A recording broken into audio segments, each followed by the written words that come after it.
this works. Good afternoon, everyone. Welcome to the Five Foolish Mortals. I believe this is episode 6, right? Episode 6. Yeah, I think so. Yes. Sure, we'll go with that. Thank you all for coming. We are the Five Foolish Mortals, and I am Charlie from Disney Nerd Herders, and with us we have Ben from Pepper Tree Villa.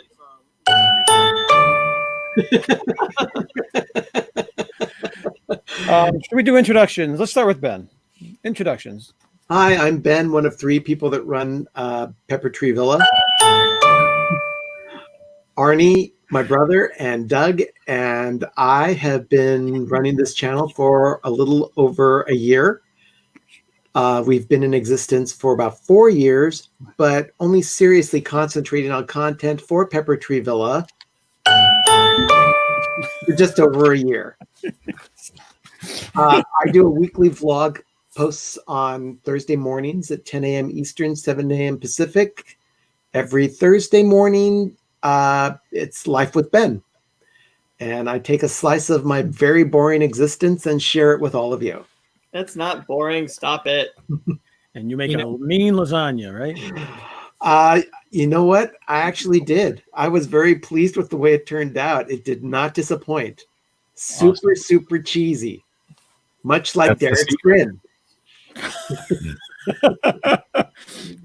Okay, let's go over to D and G Explorers, guys. You want to introduce your channel? Hey, everybody. We're D&G Explorers. I'm Derek. I'm Gregory. I'm a little explorer. I'm Big Explorer. Okay, I'm not that big. Good Lord. We're a channel that likes Disney and adventure. Any traveling that we do and cruises. Yep, is that us, cruises? Okay. So yeah, anything fun that we do, we like to make videos. We've done concerts. We've done, just everyday fun things that we've gone to. Done concerts? We've gone to them. Oh, I thought we've performed. Yeah, we rock on concerts. I want to see concerts. Wow, I don't remember performing in front of people. And we have a lot of great supporters for them, or 3 of them being on here right now. So, and everybody in the chat. So thank you. Yes. Well, thank you guys for joining us on Five Foolish Mortals today. Jim, how about you? You want to tell everyone about your channel and what you're up to? Thank you, Charlie. My channel is More Sunshine, Please.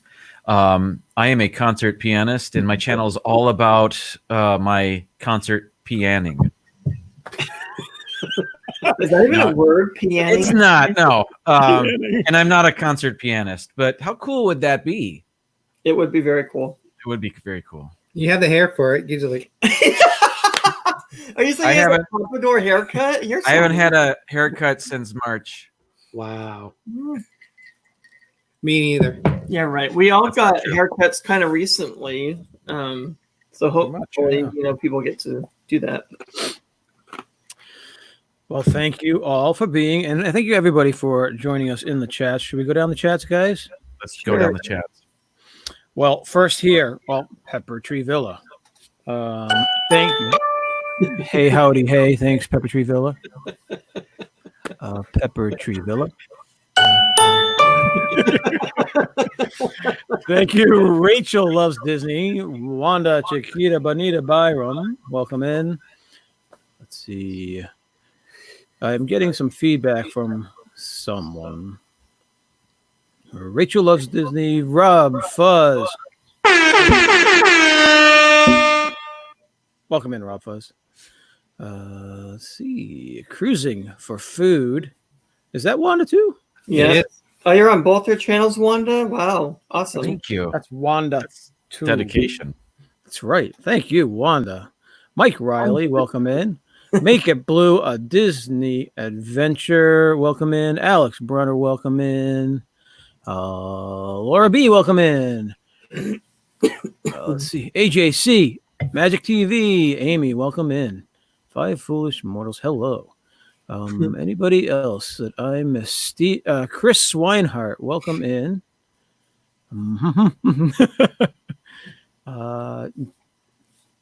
J and N Travels, welcome in. I was going to say Jay and Silent Bob for a moment. Jay and Silent Bob, welcome in. Different channel. And he's silent too. So That's a different rating. Yes. All right, guys. That's what are you doing? Taking my socks off. Oh That's my our God. show. Good night, everybody. Wow. Thank you. Okay. Dilly dilly. Thanks for being here. Dilly dilly. as long as your pants are on, you can take your socks off. That's fine. We'll allow it. Never mind. I'm gonna say anything. Greg, is his pants on? Please verify. I it. got my Verify. Buffalo Bills. I was gonna say, pants how on. do you know he's wearing pants? But yes, he's wearing pants. You have spider webs all over and hair, and what the heck were you going through? Well, today, Hey. guys, thank you everyone for coming in. Today we are getting to know the five foolish mortals a little bit better. We have 20, I believe, 20 questions. I believe we counted them at one point. There are 20 questions that we are going to be answering. 20 questions. We have been getting mail from all around the globe asking us, and we picked the 20 most popular questions. Yeah, that's It's like an old saying, like 20 questions, like, enough with the 20 questions kind of thing. I have the wrong questions because I thought it was 20 questions on Little Explorer. So Wow. I got the wrong list. Could so- we even come up with 20 questions? For the non-school? I'm sure we could, but We're only 6 shows in, and Derek's already asking for a spinoff. Is that what I'm it's always all about him. All about him. all about, Derek? Yeah, you This just is like sign a know you show. the flashy sign, and then maybe if we have enough time, which I don't think we will, we may or may not hit some Disney trivia. Right? I'm not sure. But anyways, so I just wanted to draw a little bit of attention to the thumbnail that Jim from More Sunshine Please made. It was an awesome thumbnail. He was from The King and I believe, right? The King and I. It was. I was hard pressed to find a theme for this thumbnail, and since it was a get to know you show, I thought, well, there's a scene from The King and I where they sing the song "Getting to Know You," and I thought, well, that's all I've got. So Oh, is that what that's from? Okay. yeah, so I just took the scene from that movie and made it into the thumbnail. That's all. Yes, and for everybody who was watching Jim make that, he is a very talented thumbnail maker. Thank Oh, you. yeah. I think I'm getting my movies mixed up. The King and I isn't a musical, is it? yes, It is. Oh, I thought Getting to Know You was from Sound of Music for some reason. No. No. Okay. See, I'm Written mixing. by Rogers and Hammerstein. What? Both are Rogers and Hammerstein shows, but the song "Getting to Know You" comes from The King and I, which is based on the story of Anna and the King of Siam. Okay. Thank Oh you. my gosh, lots of wind around our house right now. Brings them back over here. We had a lot last night. It was very nice. I'm We, having thunder right now, so if I disappear, it's because I lost power. yeah, Oh, we had a thunderstorm about 3 hours ago. So Maybe we should have Jim answer all those questions up front. We'll take turns. That would be super dull. Do you have all your questions, Jim, on your screen or just on your phone or something? I have. I was hoping Charlie would ask them, but I can call him up. Or I have them. I have Okay. them. I have them. I have more than 20 questions because I had written them all down before we whittled them down to the final 20 from all over the globe. I had about 26. So all let's over the start. globe. Number one, all over the globe. All our loyal fans. Thank you so much. North, south, east, west, all over the globe. Let's see. Okay, number one. What is everyone's favorite Disney park? Do we want to go Favorite Disney park? I don't know, guys. How do you guys want to run this? Want to We'll do it start with clockwise the- again? like clockwise or guess or something? Okay, Okay. I'll take it. Being that I live on the West Coast and have most experience with this park in California, I would say Disneyland. Disneyland. I have not been to Walt Disney World since 1996, so I'm not even familiar with Animal Kingdom, which opened in 1998. But being that I'm very intimately aware of everything at Disneyland, that's the park that I'm going to go with as my favorite. Disneyland. How about D&G? Real quick, want to welcome in. I think we have 4 new people joining us. Mar in Memphis, welcome. Mike Wheeler. I don't know if we said hello to Candy Mom 15, and we also have Brandy and Dave. So welcome. Thanks for joining us, guys. Ben, I think you brought the wind over here, Ben. It's starting to get windy. There you go. So I just fell behind Charlie. you go. What's your favorite park? I would say Disneyland. If we're talking about Disney parks only, there's nothing like going into Disneyland. You can't really compare it to Magic Kingdom because they're too separate. But when you walk into Magic Kingdom, everything is like not where you're used to having it be at Disneyland. So some things are there or opposite. Some things aren't there at all. But I just like the flow of Disneyland, and I think I have a lot more memories at Disneyland than I do Walt Disney World. Just to say hi, guys. Pete McDevitt's in the house. Hearts in the chat for Pete McDevitt. Thanks for coming in, Pete. Welcome. What about you? I love Epcot a lot, but my favorite park is also Disneyland. Knowing that it all started with that original park and Walt Disney and his hands in it, it always makes it more special. We're not biased or anything. No, so, but Disneyland is definitely my favorite park. Okay, then. How about Jim? Disneyland Park is awesome, and I would love to visit again. And I think if I were to spend more time there, it would be my favorite park. I know it's that great, but I spend most of my time in Walt Disney World. And up until this year, Epcot was my favorite park. But the last few times I went to Epcot, it was a mess. It was so stressful with all those walls and all the construction going on.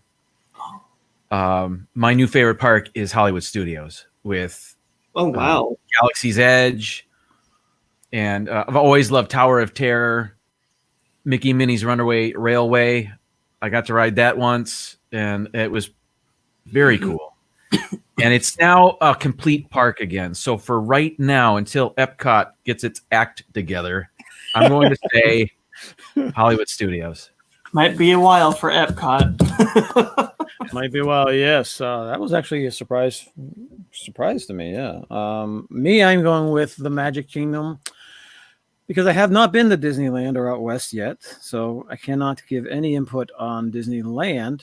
If it's as great as all of you say, then yes, I want to get out there. Hopefully within a couple of years, we're going to plan to get out there. Make sure it's open first.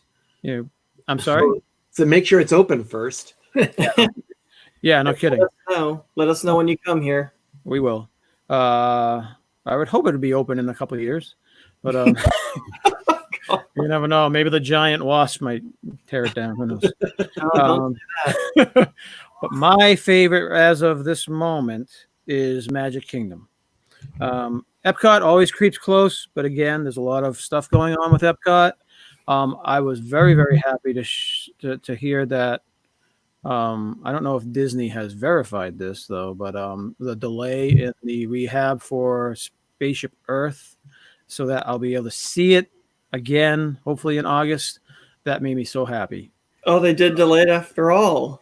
Various news sources are saying, but I don't think any of them were actually Disney themselves. I don't know if Jim can verify that. Because I heard that they were just going to shut it down and start renovating it, so maybe some new news came out.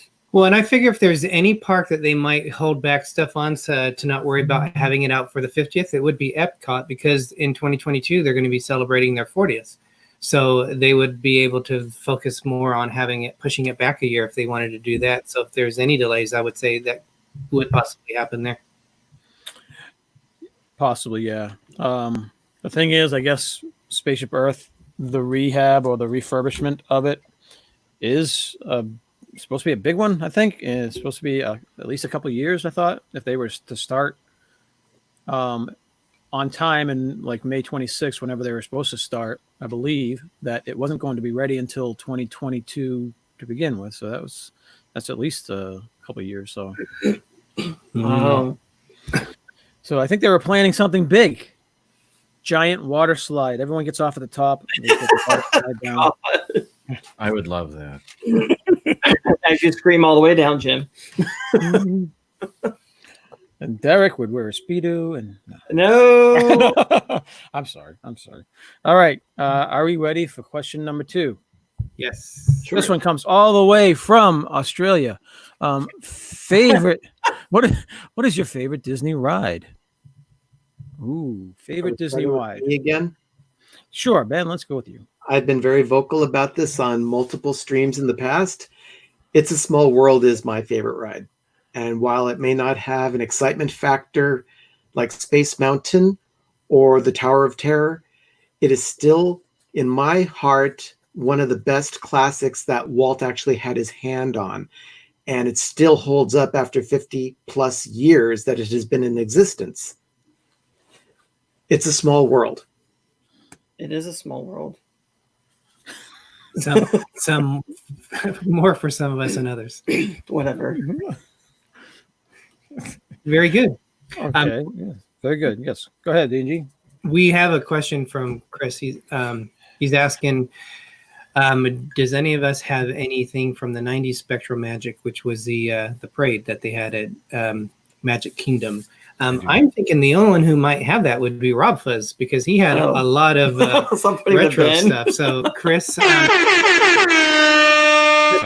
Rob Fuzz, because he's been doing a lot of retro stuff, and he said he has a lot of the pipeline, but I haven't heard about Spectral Magic. We definitely have some Spectral Magic videos. Just whether or not they're in good enough shape to put on YouTube, that's another question. But we definitely have it. We've watched that a bazillion times, and we used to videotape it every time. So it's just a matter of finding it. But I remember seeing it, but I didn't record it. Really, that was awesome. A big Chernobog would open up, and oh wow, I've heard of that, but I haven't seen it. I just remember, I've seen it once when I was there in '96, and I just remember a lot of the dolls that walked around looked like special effects Chucky dolls from the horror. That's kind of creepy. They were very creepy. All right, and before we had Tina McNeil, I don't think we greeted her, and then we also had Captain Akron 27. So welcome, guys. Thank you for joining us. Oh, Stacy Herder as well. She's in here. Yes, that's right. Your wife. So for me, I would say my favorite attraction is that's Space Mountain. Is got to be from Disneyland. I got to clarify Disneyland. Space Mountain, Magic Kingdom, lower down on the list. Space Mountain, Disneyland, awesome. I think we got it. Awesome. Up, down, up. And mine would actually be the same, Space Mountain. I don't know his answers. He doesn't even have a list. He's doing it from memory. So, but yeah, I love our Space Mountain, and I like how they do different overlays at times. I like the Walt Disney World one with the ring noise and just the different feeling that it has, but I like ours better. Okay. How about you, Jim? Tomorrowland Transit Authority People Mover is my favorite ride. It's not the It's not the thrill ride that some others are. Like I was lucky enough to go on Rise of the Resistance, and that's fantastic. But the Tomorrowland Transit Authority People Mover takes you on a tour of Tomorrowland. You get to go inside other attractions. It's relaxing. You can chat with people while you're on it, and it's shaded, completely shaded, so it protects you from the Florida sun. It's just and there's seldom a long wait for it. It's just awesome. I love it. My favorite. I've got a question about that. When you go through the upper portion of the Carousel of Progress building, do they still have the Progress City display out there? They do, but it's not in the Carousel Progress building. It's in the first building you go into, where the Merchant of Venus, that building. Am I right about that? I'm pretty sure you're right. Well, we know it's there. Yeah, it's one of the first things you see on the ride. Yes, it's true. Yes, and I like that part too. And since was it you, Jim, that I think you brought it to the attention in one of your videos about the wording that scrolls across the top on that about that city. It says something, and then Oh yeah. I don't remember what it says, but it's there. Yeah. Since you mentioned that, now we actually see it. I know we've seen it before, but we never paid attention to it that much. All right. So my favorite Disney ride, and it keeps on jumping back and forth. My top two. Okay, one of them was TTA for the same reasons that Jim said. It's an awesome ride. But my favorite number one has been for a little bit Splash Mountain in Magic Kingdom. I still like being in a.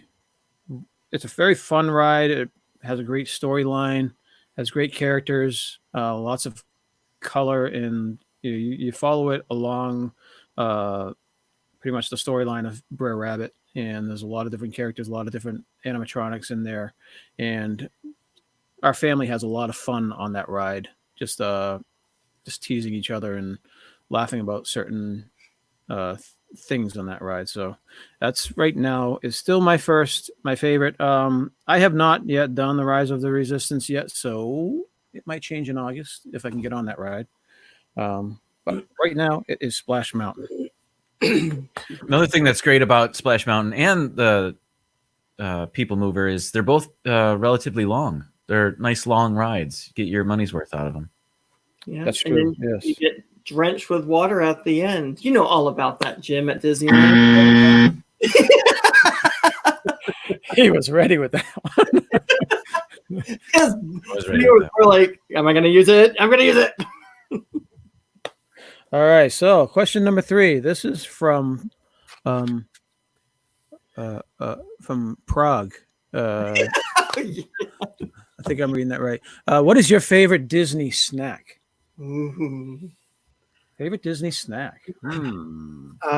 Mine's pretty boring, but it's my favorite snack. I'm gonna have to go with popcorn from one of the carts, particularly the one in the hub at Disneyland. I don't know what it is. They've got some special popcorn there, but I love popcorn at Disneyland, especially when you can get the buckets that have refills for like $1 or $2. That's amazing. Is the Disneyland in Disneyland, are the popcorn holders are big collectibles? Are they a big thing in Disneyland as well as they are Yeah. in Disney World? Yeah, they became a collector's thing a couple of years ago. Yeah. They really targeted the annual pass holder for those. That way they can just get more money out of the annual pass holder. They sell the actual big bucket at a premium price for like $25 or so. Haven't they had enough? I know. But yeah, I love Disneyland popcorn. Derek and Gregory. Do you want to go? Yeah. Okay. So my favorite is the cinnamon crisps. You can only get it in one spot. Oh, yeah. It's in Disneyland, and it's at the I'm going to say it wrong. It's Rancho del Zocalo. Thank you. And it is said Rancho. Rancho, mi rancho. It is a flour tortilla that they fry, and they put a lot of cinnamon and sugar on it, and it looks like a tortilla chip, the triangles, and it's amazing. So that is my sin treat when I go to Disneyland.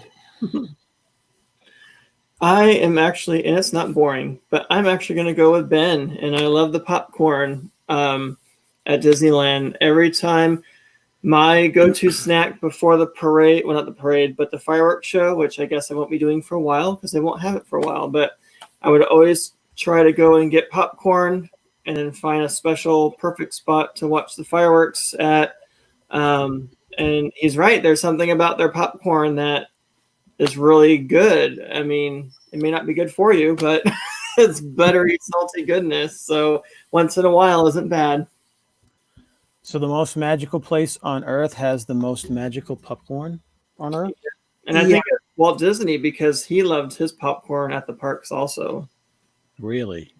Is it extra salty or something? Or No, it's just I can't put my, but there's a special taste. it's just fresh. It's like getting movie theater popcorn.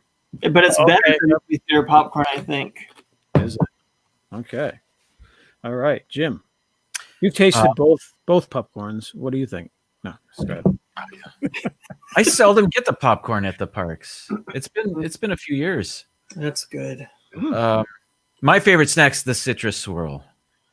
I love it's made with real orange juice. I love how tart it is. It's mixed with the vanilla soft serve, and it's only available at the Magic Kingdom. And it's just something for years and years and years. My family always that was a must do for us, to get a citrus swirl. So that's my favorite. Guys, should we welcome in Fisher Fun Ventures? Not yet. Hey, welcome. If you guys don't know, David works at Legoland. Oh, yeah. So they've been open up for about a week now. They had So a soft opening, and then they had their regular opening. yeah, so it's great to hear that things are opening up in Florida, but parks are opening up in Florida for you guys. That's awesome. Griswold Family Vacay, welcome in. Surfer Girl, welcome in. If I've missed anybody, I apologize. Just repost. And I will Hey, Atwood. Hey, Kay. Stacy Yeah, does good. popcorn. Stacy does not like popcorn. I can't believe that, Stacy. popcorn makes her sick for some reason. It's just, Oh wow. Yeah. I used to get it caught in my teeth, and that's what I don't like Well, about that's popcorn. a norm for everybody, I think. Yeah. I don't- And Part, yeah. whenever I like popcorn, so whenever I'm eating like popcorn in the house, she'll break down and have some of the rest of it or whatever, and then she gets feeling sickly. So Gosh. unfortunately. Cruel. So I guess it's my turn. Favorite Disney snack? I am going with the kakigori from Japan Pavilion in Epcot Center in Walt Disney World, Florida. I love the kakigori. It is shaved ice, flavored shaved ice. And my particular favorite is half tangerine, half honeydew melon. It's awesome. That they have different flavors. They have strawberry, they have blue raspberry, I believe, and they have some milk stuff that they put on top of it if you want, which Avery really loves. I could eat it. I really don't. I don't care for it that much, but still, kakigori, it's awesome, especially in July or August when we tend to go down there. It is awesome. Sometimes you got to ask for extra flavoring because sometimes they can be stingy on the juice there that they put in there. So ask for extra juice if you're going to ask for kakigoris. All right. So shall we go on to number 4? Yep. We shall. All right. Number 4 question comes from Argentina. Favorite Disney song, guys. Favorite Disney song. Favorite Disney song, man. I will go ahead and start. Mine is actually one of the flagship songs of the whole company, and that is "When You Wish Upon a Star." Hmm. Yeah, it's from okay. Pinocchio, sung at the very beginning of the film by Jiminy Cricket, but it definitely speaks to the entire feeling you're supposed to have when you think of Disney. Okay. I'm sorry. I just Make It Blue. They love the caramel popcorn from Caramel Kush in Germany, which is awesome. I can testify. And if you hang out and watch the show right after the park closes, you can possibly get free popcorn in the Germany Pavilion. Sorry, just They don't want to throw it away, so they'll give it away give it away, and it's still awesome. if they didn't sell it. Yeah. If they didn't sell, yes, you're correct. Welcome to Jack Sandy Claus Logan, Big welcome Disney in. fan, and Sister Sunshine. Welcome in, Sister Sunshine. Mr. Awesome. Sunshine. Sister Sunshine. Stacy is saying, "Shall we? Shall we?" Has she been watching Adam the Woo? We have been watching Adam the Woo. So let's go on to D and G Explorers. Shall we? Shall we dance? It's from The King and I. Call back to King and I. All right. Derek. I'm changing it. Well, mine is When You Wish Upon a Star, but it actually is very emotional. Almost every time I hear it, it makes me tear up. And that's because of I always think of the spot when Walt Disney passed away and they closed the park, and the cast members met after the park closed and they played that song When You Wish Upon a Star. But So, but to be different, there is a song they used to play at Golden Dreams, and it's That called was a good one. Just One Dream. That Another me very excited. emotional song, which made you come out and like say, yes, I'm ready to take on California. But it's a very good song. Just One Dream from the old Golden Dreams show. I'm here. Um, Where'd Gregory go? I'm right Gregory. Oh, there he is. The charger was under one of the cats. I didn't want him to get electrocuted or anything. Just mystification. It's probably keeping them warm. They like warm chargers.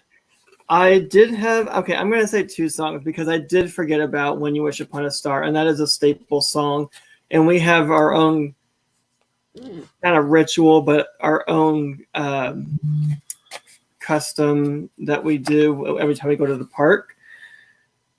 So it is, I would say When You Wish Upon a Star, but I also thought of Circle of Life. And every time I hear that song, it's just very like uplifting, and especially when you're watching The Lion King, the cartoon version, or even I've only seen the movie version once, the live one, but there's just like a feeling that you get when you see Pride Rock and all the animals, and it gets closer and closer, and then the celebration of the Lion King at Animal Kingdom. So I really like that song, but I will also say When You Wish Upon a Star. So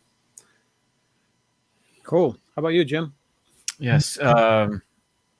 Circle of Life is a very rousing, and it makes you, when you listen to it, it makes you forget just for a moment that all those animals eat each other. But, run away from everybody. They don't eat each other. my favorite song is actually in the parks. It's Yo-Ho, A Pirate's Life for Me. It just makes me happy every time I hear it. And I love that you hear it in the queue. You hear it throughout the ride, of course. I play it at home.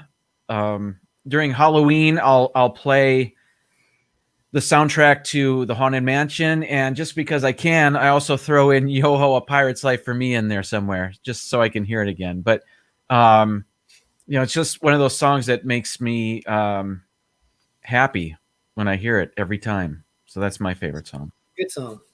All great choices, guys. I'm surprised none of you had the same song that I had, but my favorite, I'm not sure if it's from a movie or not. I know it's a big popular one around Disney because obviously I've heard of it and it's my favorite. Mine is A Dream Is a Wish Your Heart Makes. Oh, that's a good one. Cinderella. Yeah, that's a good one. I love that one. That one actually, it's very deep and emotional for me, and I really, really like it. I don't know. Is that from a movie or is it just from? Cinderella. I'm sorry? Cinderella. Cinderella. Okay, cool. Awesome. So, When shall she we move on? I'm sorry. When she wakes up, she starts singing it. Oh, okay. Cool. I haven't seen Cinderella probably in Sing when I wake up. 40 years. I don't know. Your eyes. It's time to rewatch that one. Yeah. Funny. All right. So shall we go on to number 5? We shall. All right. Number 5 is from Peru. Ooh, Peruvian. Working our way up. What attraction? Oh, wait a second. I'm going to word this wrong. Hang on a second. What classic Disney attraction could you get rid of and you'd be all right with? Which attraction can you X out of existence and you're all right with it? So which classic attraction would they be able to get rid of that I would not mind seeing go? Yeah. Well, are they all considered a classic? No, not all the rides are considered classics. Yeah, I just thought I would say any ride. Anyway. Sorry, go ahead. Yeah, whatever you got. I would consider a classic ride one that opened with the park itself, and one that I would not mind seeing go would be Autopia.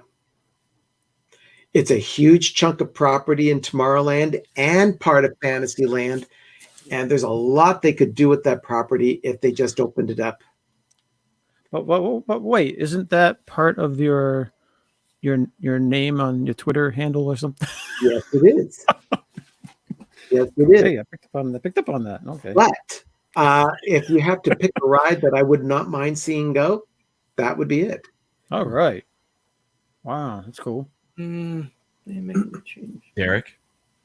Derek, Gregory. Say the carousel. What? Yeah. And That's like an iconic piece. That's the first thing you see when you walk through the castle. we'll put something else. Put a statue of Little Explorer in there. I don't know. Wow. That's 'cause, Okay. Let's come back to reality here. Put Little Explorer in the carousel. We don't really go on it. It's more of in the way than anything. It's blocking the sword that you're trying to lift up out of that anvil. What? No, it's not. It's in front of the sword. It's behind it. No, it's not. But I would say Wow. the carousel. I like how old it is, but it wouldn't hurt me. It would open things up in that area. Gregory. Wow. Okay.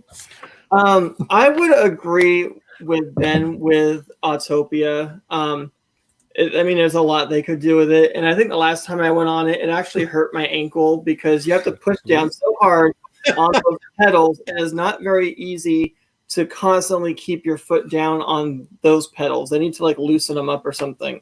But I put Astro Orbiter if we're not talking about classic rides. What? Oh. Yeah, you can get rid of that thing. I mean, you see it when you first turn to look at Tomorrowland, but I've been on it like less than a handful of times, maybe once, twice, 3 the most. And it's just like Dumbo, but it's space themed or whatever. It's like mini rides in Disney. Yeah, but I mean, I could do without that one. They could do something different, but also Autopia, I agree with Ben. I'm going to agree with Gregory, and they can get rid of Astro Orbiter. And I think that is a classic ride in the Magic Kingdom. I think it's I think it's been there a long time. I don't know if I've ever been on it, just because I don't love to spin. It's like you said, it's another Dumbo ride. It's just elevated, and there's usually a long wait for it. And then you have to take an elevator up there. And You do? I didn't know what that. I understand, though, is we do, it does yeah. provide some good views of the park. Yours not- is more elevated than ours. Yeah, that's not enough to keep it. You can get rid of it. And if we're talking a show, I think they could get rid of PhilharMagic, and I wouldn't care. Get Ooh. better, maybe? I don't know. It needs an update. It needs an update or something. Yeah, I like it, but I don't live there, so we have one. I haven't seen it at ours yet either at California Adventures. Yeah. Stacy has brought the machete out. She has 3 that she's listing here. What? She wants T-Tups gone. She wants the Speedway gone. She wants the Astro Orbiter gone. Just God. wow. Hacks All up. right. See, wow. Just Yeah. watching those rides. All right. My attraction that I would like to get rid of, I'm heading over to Adventureland. The Tiki Room has been really, really irritating me, so I can get rid of the Tiki Room, and I would not miss that at all. Let me tell you. Oh, you can't. I would definitely fight you on that one. And the reason behind that is that the only reason the Tiki Room was built at Disneyland originally was because it was privately funded by Walt himself. Privately funded. Yeah. Wow. He believed in that attraction so much, he wanted to make sure that audio animatronics were prominently featured in a way, and that was the first attraction that did it, and it was less than 10 years in the existence of Disneyland. It was like one of the original animatronics out there. And they wanted it as a restaurant, even with artificial poop on the tables. But they What? decided Oh my gosh, Derek. That's actually the reason the show morphed into the show that we got instead of the birds being part of a dinner show was because Walt didn't want the birds to be above people singing while people were eating, because he himself said that the birds would poop on the food. Oh God. Wow. Well, I think they would That's- miss half the show anyway because they'd be focusing on their dinner and they're going to be going, trying to eat and look around and everything. That's not going to work. Well, thanks, Peruvians. You got me in trouble. Thanks for the question. I would also not miss the teacups. I've only ridden that once.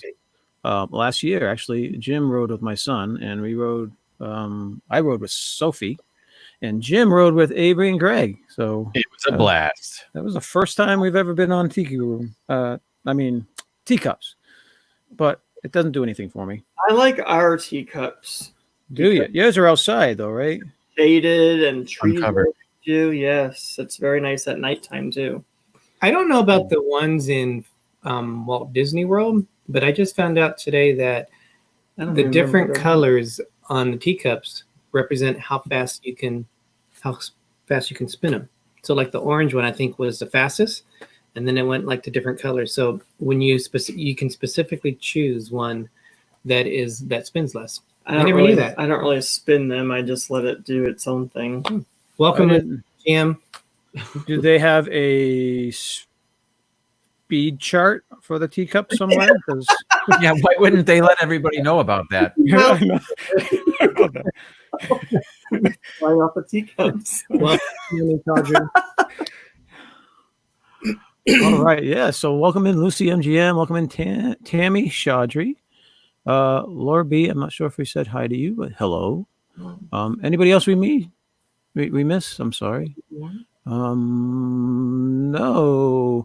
Make It Blue says, don't take away their teacups or Philhar Magic. Alice in Wonderland ride, so it's like perfect right there. And the Mad Hatter. Yeah. Yep. The If Mad it makes Ah. anybody feel any better, they are not getting rid of any of those things. No, they're not. Right. He would have Alice in Wonderland left. I love that ride too. Okay, let's move on. All right. Number six. Number 6 comes from Canada, eh? Canada.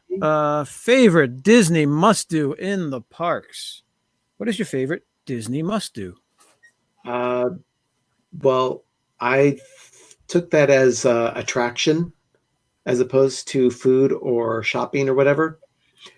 And I did say a must do if you're in California is Radiator Springs Racers. Ooh. It is a great upgrade from what Test Track is in Florida. And anyone who comes to California for the first time needs to make it a point to get on that attraction because it is really well done. Get your Right. fast pass really early. That's what I hear, yes. Can you hear that ride from the Candy Cane Inn? Yes, you can. Oh, my goodness. Wow. Yeah, 'cause I remember you guys saying that. It's right behind the mountain there. Right Well, you behind know, for that You can ride, you hear it don't going need over. a fast pass if you go there because they don't usually release the fast passes until like 30 minutes after the park opens. So if you go there first thing, then you can get on there and you're going against single riders, not Yeah. wearing against the fast passes. That's That's a usually what we chance do. that people can do. We've done it and it worked out fine. Yeah, we do it most of the time when we go on that ride. That's a hot Disneyland tip, folks. You heard it here first. All right. Derek and Gregory. Must do. I would say because this would be if I'm going to any Disneyland type park, my with the sister parks, I would say the train. I love to go on the train. I like to see it takes you around. You feel kind of like you're going behind the scenes through certain areas. Mhm. But it's always fun to go on to the train for me. And I love steam trains, so it's always been a must for me to do. Gosh, I like both of yours and Ben's answers. I didn't really think about those. I say Space Mountain because it's my favorite ride there. And if I don't get to at least do it once, it kind of is a disappointment for me, even though I've been on it several times. But it's just something about it that's exciting to go on it. So mine would be Space Mountain. Do you have much any like idea? you. Sorry, go ahead. Do you have any idea when our train is opening back up? I would imagine not till Tron is done, the Oh. Tron roller coaster. Depressing. Okay. Speaking I'm of that, like Gregory said, his must do is his favorite ride. So is mine. I chose going on the People Mover. And when one of benefits of that lately has been you can see progress that they're doing on the Tron roller coaster because that's going right next to Space Mountain. So You get behind the scenes tour. yeah. Anybody or everybody of all ages, any age, can go on the People Mover, and it's just again, there's no wait. There's no long wait to speak of. It's you usually get on. The longest I think I've ever waited is 20 minutes. Oh, that's too long. No, It's not too long. But it's just great. It's again, everybody in our family can do it, and we all enjoy it. So, I think I would enjoy having to be evacuated from the People Mover too to see a little bit of the back, to walk the track or whatnot. But evacuated. yeah, sometimes you get evacuated if there's like a big thunderstorm or whatnot. They stop the ride and people get off. Or I imagine it's not because of the thunderstorm. I imagine because it's broken. But either way. But I digress. Some of the people's comments in there. Rachel Love Disney said, Big Thunder Mountain Railroad. Laura B said chili cheese fries. Martin Memphis said Dole Whip. Kay Atwood, Seven Dwarfs Mine Train is a must to do, along with the TTA. Pepper Tree Villa said TTA, and Stacy said Pirates and Mickey Premium Bar. I always have to think of TTA because I know it as the People Mover. I don't know it as TTA, so I have to always think about it for a moment. I'm like, okay, now I know what they mean. Yes, TTA, Tomorrowland Transit Authority, right? Correct. Yes. All right. Yeah. Let's see. Mine, number 6. Favorite Disney must do in the park. Mine is each trip, I must walk down Main Street and see Cinderella's castle. That's the first thing we do. First thing I look forward to. That's my absolutely must do. My trip doesn't start until we see Cinderella's castle, and that's all there is to it. So that's my favorite must do. well, can I ask you a question about that? Sure. How do you not do that? If you're going to Magic Kingdom, how do you avoid seeing the castle from me? Yeah, the whole time as you're walking. Go on the train. You can go down the stores. You can take the train. You can start in Epcot, or you can start with something it's crazy, awesome. crazy. I mean, it brings people to tears. It's awesome. It's just I yeah. didn't know how you not do it. Well, yeah. It's like you sneak in the Emporium there, and Yes. oh well. Our Some people castle probably brought Ashley to tears when we went with them for the first time in the park. Ashley literally started just Is that crying because it was so small, or well, it's just because it's the original, and it's just she just got emotional, and then There's a real vibe you get going into Disneyland that you don't get at any other Disney park. yeah, it's very different.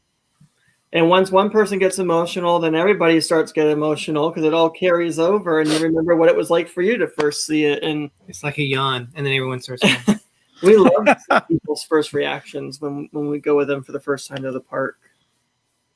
Mike Wheeler said Haunted Mansion and Festival of the Lion King. I love the Festival of the Lion King. They better never get rid of that. It's a great show. It is. okay? So this next one, I want to again. When I wrote down my cheat sheet, I didn't write down the questions properly. So let's see. Number 7. Number 7. What is an unpopular Disney opinion you hold? Mine would be completely eliminated FastPass. And I know that there are a lot of people who love to be able to skip the lines and get front row seating or whatever for fast passes and all that. I say do away with it completely. And the reason I say that is because of the overcrowding on the streets of every park in Disney.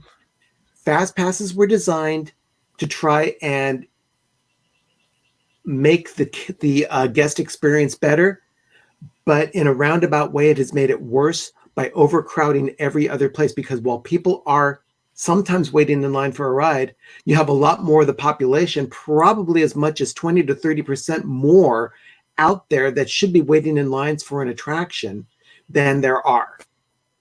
The queues were designed to eat people up and to hold them in place while you waited for the next attraction. You should not have a reservation system. Interesting, because Okay. there are some rides I will never go on if not for a fast pass. Exactly. But that you make an interesting point. But if you did not have the option of a fast pass, you would still probably get on some of those rides because you wouldn't Perhaps. have any other option. Perhaps.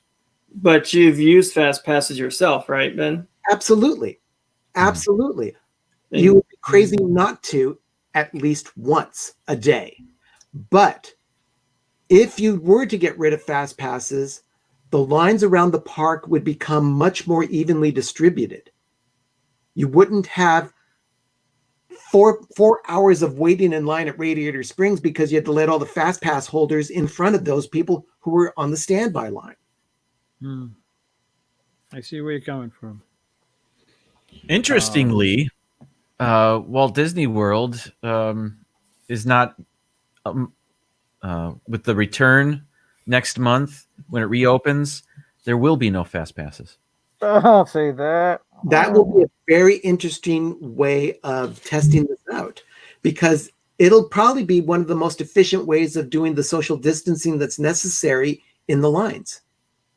They will also be able to gauge how many people they'll be able to get into the parks and know how many is too many when you've got people packing the lines already for all the attractions.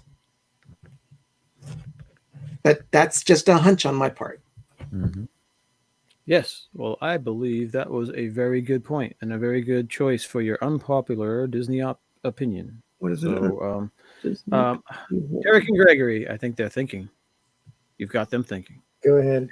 Yeah, change your answer to Ben's answer. That's a good answer. No, I was just rereading it. What is an unpopular opinion of Disney that you hold? So an opinion that's not popular.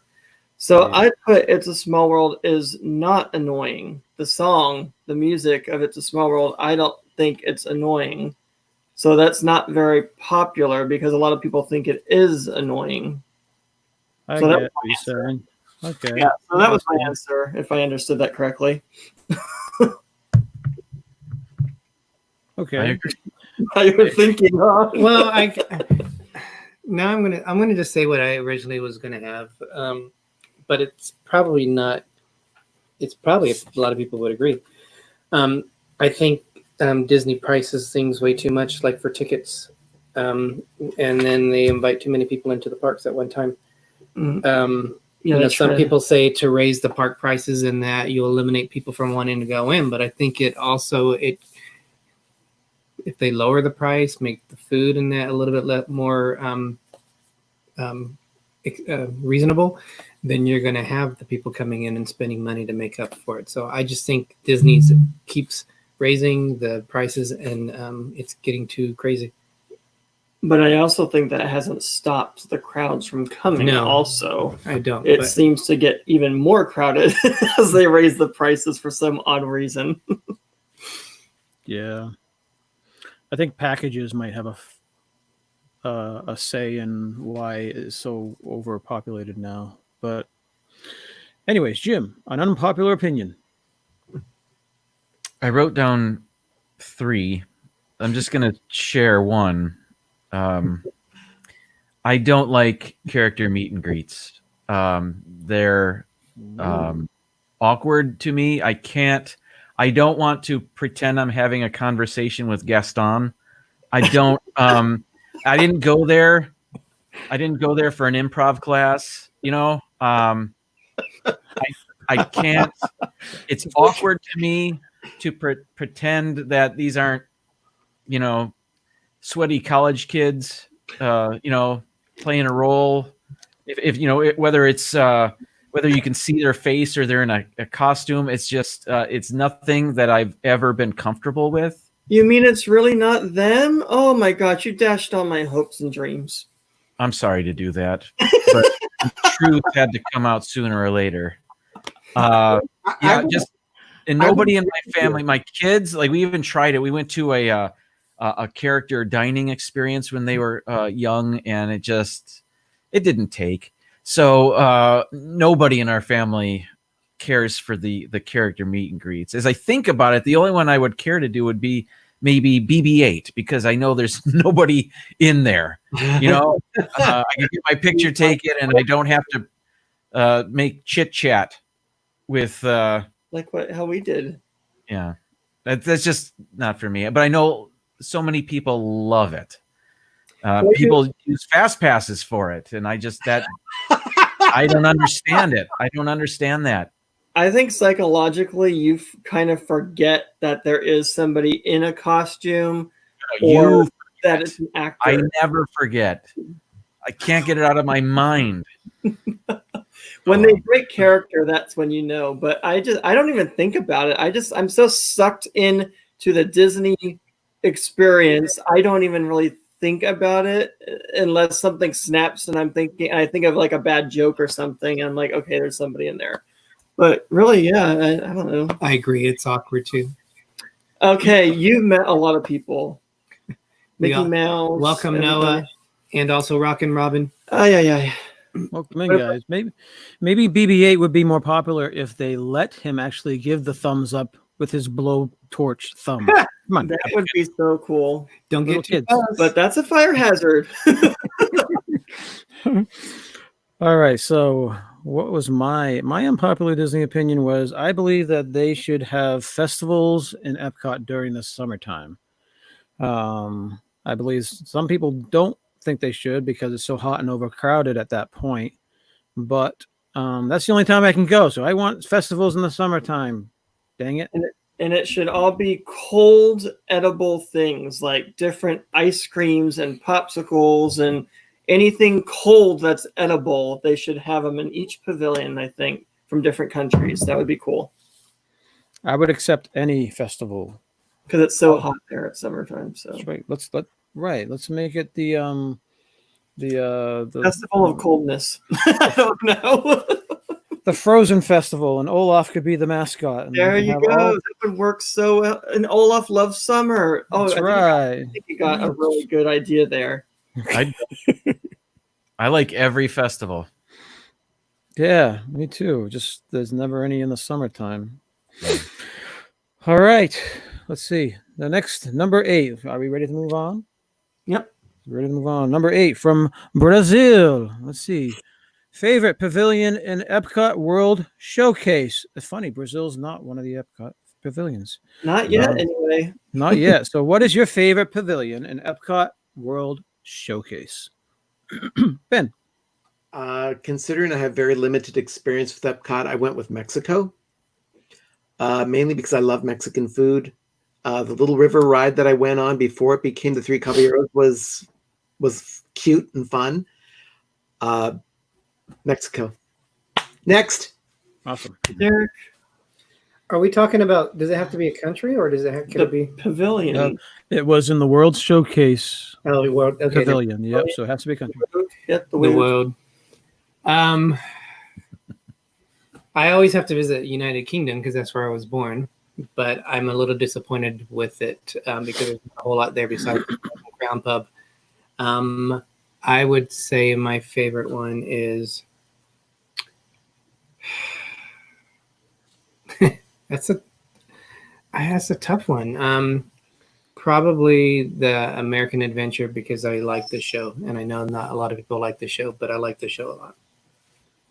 Feel free to stretch the answers out too. I need my hours, buddy. Come on. It's very American of you. Very American. You're gonna get your hours today. We're an hour in and we're on question 8. And everybody's having fun. Nobody's complaining. Definitely having fun. Yes. We're going into the 3Ds. No way. I would say American Adventure also, but I put England, but I guess it's the UK because I love the Rose and Crown Pub. I love their fish and chips and the English food you can have there.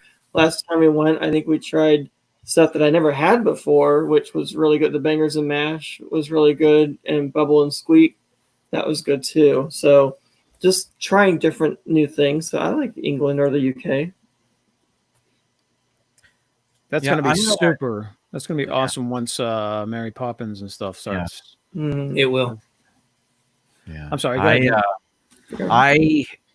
I chose Mexico on the strength of the Grand Fiesta Tour. I love that little ride. I love walking in, it's completely in, well, not completely, but everything in the pyramid, when you walk in, just, it looks like a nighttime street party. And it just looks so cool in there. And, I've had some delicious things to eat in the Mexico Pavilion, but I will say, I think that maybe after the Ratatouille ride opens up in France, We're on 8. That might lift France up to my favorite pavilion. France already has, amazing treats over there, and usually one of the strongest booths for any festival year round. But right now, Mexico. That's a good one. Now, I have been a big fan of Germany. Okay, I've loved Germany since for the last 10 years. That's been my favorite. But I think the winds have been changing. And it's going to be very hard once France and UK get their Ratatouille ride and Mary Poppins ride. I think Germany's going to fall probably to third. But right now, it is my favorite pavilion right now is Germany / UK, because I definitely love the shops in both areas. Germany, you have a Christmas shop, you have a football or just soccer shop. They have glass blowing. They have snacks in the caramel couche, and and a lot of the same things in the UK. I love their soccer shop. I love their snack shop with the little with all their candy and stuff. So that's why they're so close together. But I think Germany's going to be falling down to number 3 very soon. So within 2 years, I imagine it's going to be either UK or France, depending on how much I like Ratatouille. The Ratatouille ride, you're going to really love that ride. And I really wish they would have the restaurant, but there's no place to fit it. It would have been so awesome if they could have put them side by side like Disneyland Paris has.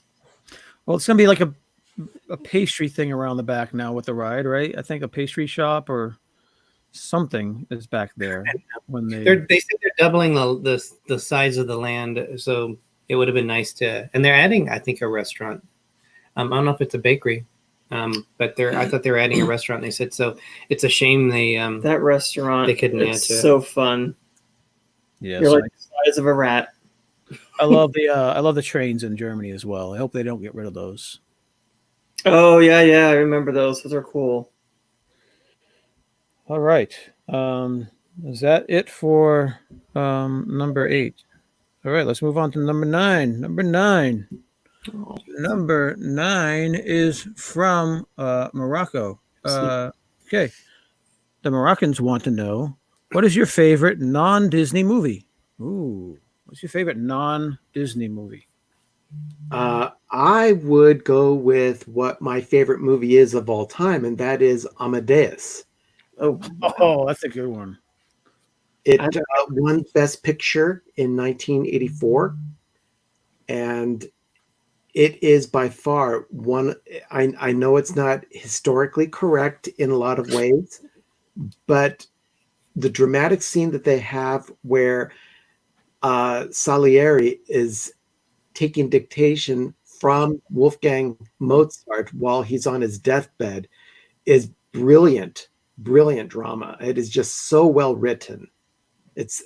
I love that scene. It's probably one of the best scenes ever filmed. But my favorite movie of all time, Amadeus.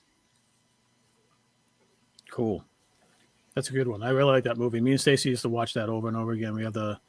I believe we used to have it on before DVD, whatever those tapes were. VHS? Yeah, VHS. That's it. So, we used to watch that. We love that movie. Eric and Gregory. First, welcome Megan Turner. Thank you for joining us. Welcome in, Megan Turner. It's kind of hard because I've loved Apollo 13, Seabiscuit. There was another one I was going to say, I can't remember. But I would probably say it kind of changes. I would probably say the movie I keep watching over and over lately is Close Encounters of the Third Kind. I don't know what it is that keeps drawing me when I'm selecting movies to watch. It's a fun movie. But I love the way they filmed it. So I'm going to go with Close Encounters. Yeah, I like that one too. That and Super 8 are kind of the same Yeah, that's thing. a good movie too. And say what you will about mine, but I loved it since it came out. But I love Titanic, the movie. Not necessarily because of Jack and Rose, the whole love story part, but just I've always loved the story of Titanic. Not that it, sank, but I've just always been fascinated by it, I should say. And just their depiction of it was pretty spot on. Although years after they made it, they found out that it didn't actually sink the way it did, like it didn't split, I guess. So, but they're not going to redo it now. But anyway, I like to see the differences between like the wealthy people and the people that had to be like in third class, and just how they treated people. It was horrible. And then at the end, they basically kind of got all mixed because it was like they were all trying to save themselves. So it's a horrible but beautiful, haunting story, I think. Jim. For years and years, it was the movie JFK. And say what you want about conspiracy theories or any of that, just as a piece of art, the Oliver Stone is a talented filmmaker, and it was kind of groundbreaking the way he used different film stock to do flashbacks that hadn't really been done before. The writing is so involved, but it keeps going forward. It just for the long, but I haven't seen that movie in maybe 25 years. So what I watch every year though is Jaws. I watch that every year. It's a classic. I saw it when I was a kid, and I think it's one of my dad's favorites. Maybe that has something to do with it too. But do you watch it every July 4th? No. I actually show it in my class. Oh my god! So I watch it every August. And it just got released in 4K recently, also. It did. Yeah, it's like an anniversary edition. I'm not leaving. That'd be cool. Yeah, and there's just so many classic lines, and it really was the first summer blockbuster. It changed the way studios release movies, and it's just fun. It's not a perfect movie, but it's fun. I like the sequel more, I think, but that's just me. Charlie? Cool. Yes. See, I wasn't sure if mine was considered a non-Disney movie or not. I didn't when I first saw this movie. I don't think it had anything to do with Disney, but I could be absolutely wrong. But my favorite movie of all time is Raiders of the Lost Ark, and I know that they're in MGM Studios or whatever, so I imagine there's some type of affiliation with Disney now. But when it came out back in the 80s, was it Disney? It was not released. It was released by Paramount. Paramount. It was produced by George Lucas and Steven Spielberg, and it was, I think, 1970 or 1980, 81. It was 81. Really? Okay. Yeah, so that's my favorite movie of all time. I love that. The first 20 minutes I could watch, I just love it. It's like old-time archaeological stuff from South America, and I just love that entire scene. And it it just brings out the adventure side of you. And then it had suspense. It had bad guys, had good guys, had the Ark of the Covenant, had snakes, it had everything. So that was my favorite. It's interesting that three of us chose three separate Steven Spielberg movies. True. Wow. And I didn't.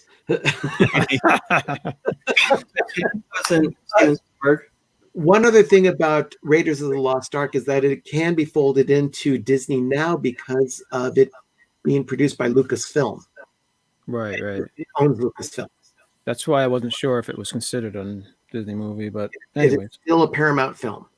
if you like Raiders of the Lost Ark, if you remember this, whenever you come to the West Coast to Disneyland, and you go on the Indiana Jones ride, when you walk out of the ride on your left, you'll actually see a Jeep from the movie. It's an original prop from the movie. Yep. Awesome. So I remember telling Jim that when we walked out off the ride before. So, but I remember you telling me that. Cool. Cool. All right, guys. So are we ready for number 10? We're halfway there, possibly, right? I think everybody's having fun, right? Thank you for Yes. spending time with us. All right, number 10 from Sweden. All right. What is your favorite animated Disney movie? That was a hard one. No, that's actually easy for me. That's Cinderella. It's a classic film that came right after World War II. It established their stronghold on telling a classic fairy tale in a way that only Disney could. Cinderella is my pick. Cool. Now, when we say animated, are we including Pixar or not including Pixar? Whatever you want to. Pixar. I think if an animated film has the banner of Disney, whether it's Disney or Disney Pixar, they're all animated films by the Disney studios. All right. Sweden, please be more specific next time. Thank you. All right. Let's go. What's yours? This was really tough because it changes over time, but I'll just stick with probably my original one, which is Pinocchio. I just love the way that it was drawn. It reminds me of a lot of the story that I wrote, the environment. So there's so many good movies out there. I really like Pocahontas. I know not as many people like that, but I like the music. I love Miko. He's one of my favorite characters. But I'll stick with Pinocchio. Mm-hmm. For me, it was a toss-up, but I can only pick one. I'll say The Little Mermaid, only because I love the ocean, and I love how much detail they put into a hand-drawn movie about the ocean. It was the first movie that I can remember seeing in the theater for a Disney movie when it came out. I also saw it with my dad, and then I remember it being one of the first movies that actually put a lot of jokes and humor into it. I mean, there was a lot of funny stuff in that movie, and just the way they made Ursula like sassy and almost like a Broadway star, the way she sang and everything. There's no villain like her since her, and there's no movie like this. And I think this was a movie that started, after this was like with Aladdin and Beauty and the Beast, it started a chain reaction. What's so funny? Mar said, is this going to be a 4-hour stream? And Laura B said, didn't you hear it's an all-nighter?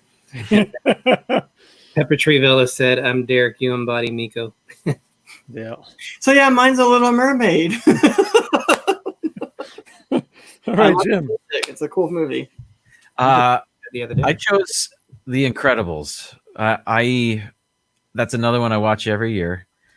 Brad Bird wrote and directed it. I think he's brilliant. I love it's an origin story of that family, and I love that there's a Bond villain in it, and it's fun. It's so fun. And Bond villain that lives in a volcano. That's awesome. It was like a younger Bond villain. That was up there on mine. I was going to say that, and I just thought, no, I'm going to stick with the classic. That's a cool one, yeah. All right. For me, I had favorite animated Disney movie. I have trouble, especially as I get older. I have trouble picking one favorite. So I'm sorry, it's a tie again. Between Robin Hood. I love Robin Hood. Everybody knows that, but I also love Ratatouille as well. So it's a toss-up between Robin Hood and Ratatouille. I love the old style with Robin Hood, and I love the new style, and the funniness of Ratatouille. It just grows on me every time I see it. So that's my answer. Those are two very different films. And they're doing I know it, huh? They're doing a live version of Robin Hood. I love the beginning of Robin Hood with the rooster and the singing and everything. What? Yeah. Another live action film? Do we really need another live action film from Disney? Haven't they already done them all? I mean, Yeah. when they did The Lion King and they called it live action, it was computer generated animation. Well, you got the Little Mermaid coming. You got Mulan that was already made. You got Robin Hood. Hercules is going to be another one. True. Yeah. All right, guys. Shall we move on to number 11? We shall. All right. All right. Ooh, this one, number 11. Go ahead. I'm sorry. I All said, set? speaking of live action, All right. Number 11 comes from Congo. Wow. Thank you, Congo. Didn't know we watched. All right. Favorite live action Disney movie. woohoo! Favorite live action Disney movie. Okay. Yeah. Ben, this is your favorite topic. It sounds like. Well, when I'm talking about live action films, I'm not referring to any of the animated remakes. I wouldn't either. Yeah. Yeah, my favorite Disney film is The Rocketeer. Ooh. Okay. Wow, really? Oh, I love The Rocketeer. It's a solid story, and when you talk about America versus Nazis, always going to be a fun ride. All right. Be safe, Mara Memphis. She got to go buy dog food. Derek thought you were joking. I love The Rocketeer. It's a great movie. I know Jim didn't really care for it, but I didn't hate it, but I didn't love it. Yeah. yeah, No, I don't think a lot of to it. me, it's a solid story. It's it reminds me of being a kid and going and seeing a comic book roll out on the movie screen before Marvel and DC made these huge films. It really, for me, it's one of those quiet standout films that I will always go to and like. It's The Rocketeer. They also filmed some of it in Central Valley here. Well, that's the only way you can get some sort of agricultural feel to the film, which was supposed to represent the San Fernando Valley before it got built into some urban sprawl. Do you have a favorite live action? Now I'm just like, When I read it, I thought they meant like cartoons being turned into live action, but however, there's so many different good movies as I was looking at the different lists of the live Bedknobs and actions. Broomsticks. Bedknobs and Broomsticks, I love. But I'm gonna say, if we're looking at the whole franchise, I'm gonna say Pirates of the Caribbean. That was a shock to me when I first saw it because I wasn't expecting it to be the way it was. But I would probably say that's my favorite live action Disney movie. Cool. Eric? I mean, Gregory? I would agree with you on that, but because I interpret it as cartoon to live action, I say Beauty and the Beast. As far as cartoons being turned into live action, so far, I think Beauty and the Beast has been the best one. I mean, I haven't seen Mulan yet, but the others, Jungle Book and Lion King, yes, it's computerized, even though Jungle Book had some humans in it.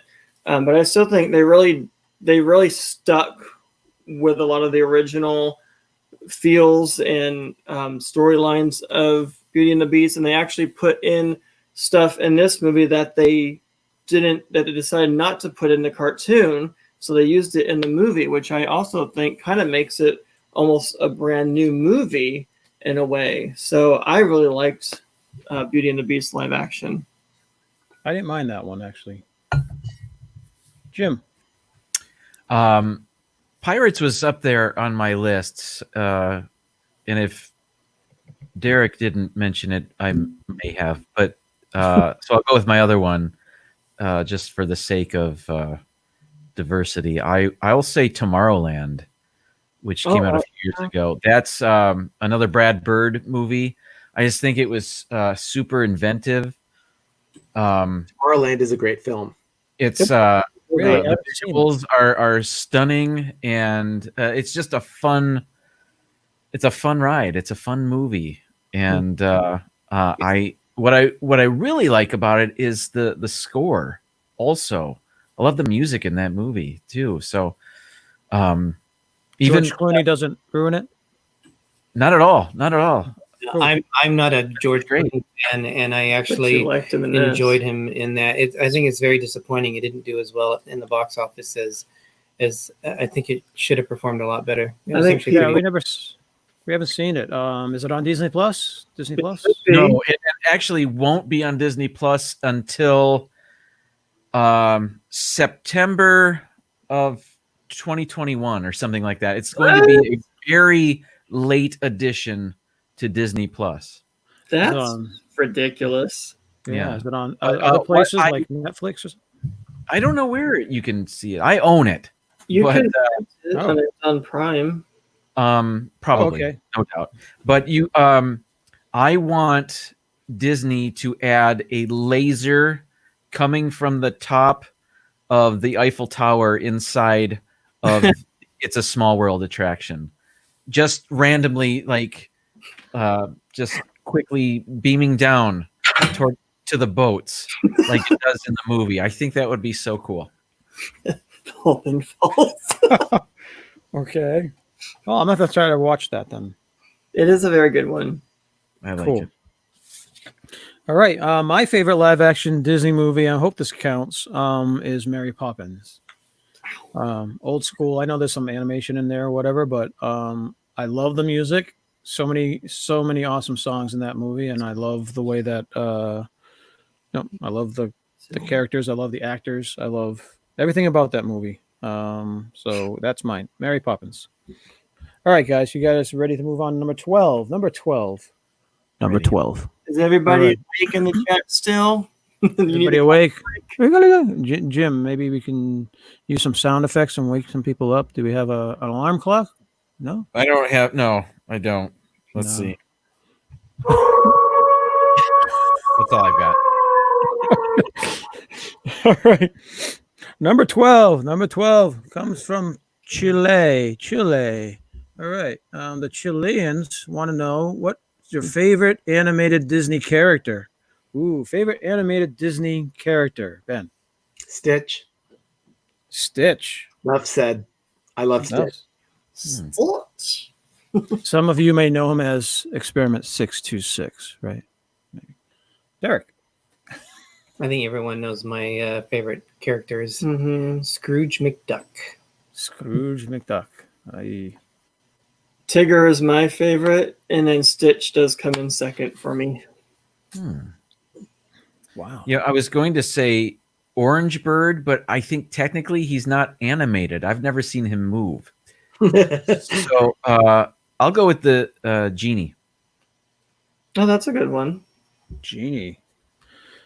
All right. I have to apologize again because I can't make decisions like this. It's very tough. So I had to split them between Robin Hood and Prince John. Both from the same movie, Robin Hood, Disney's Robin Hood. Check it out. But I love Robin Hood, but I love how Prince John acts, and I love the voice. I don't know who did his voice, but it's an awesome voice for that character, and I just love the character. So I'm going with Robin Hood and Prince John. Yeah, that movie has a really distinct feel to it when you watch it, and that one scene is really sad when people were arrested and everything. It's just horrible.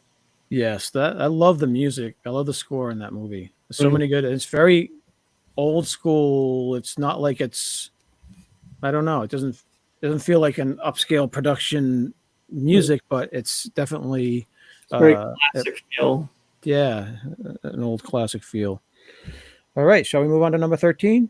Welcome you for Wisdom Videos. Welcome in, Uper Wisdom Videos. And anybody else we missed? Lucy MGM. Mike Wazowski. She likes Mike Wazowski. This is a yes or no question coming up. And Megan Turner, welcome in. Okay, so number 13 comes all the way from New Zealand. Wow, New Zealand. We got people from all over the place tonight. Those New Zealanders, man. They want to know, is a hot dog a sandwich? Is a hot dog a sandwich? I say yes. Oh, Ben says yes. Okay. It's a slab of meat on bread.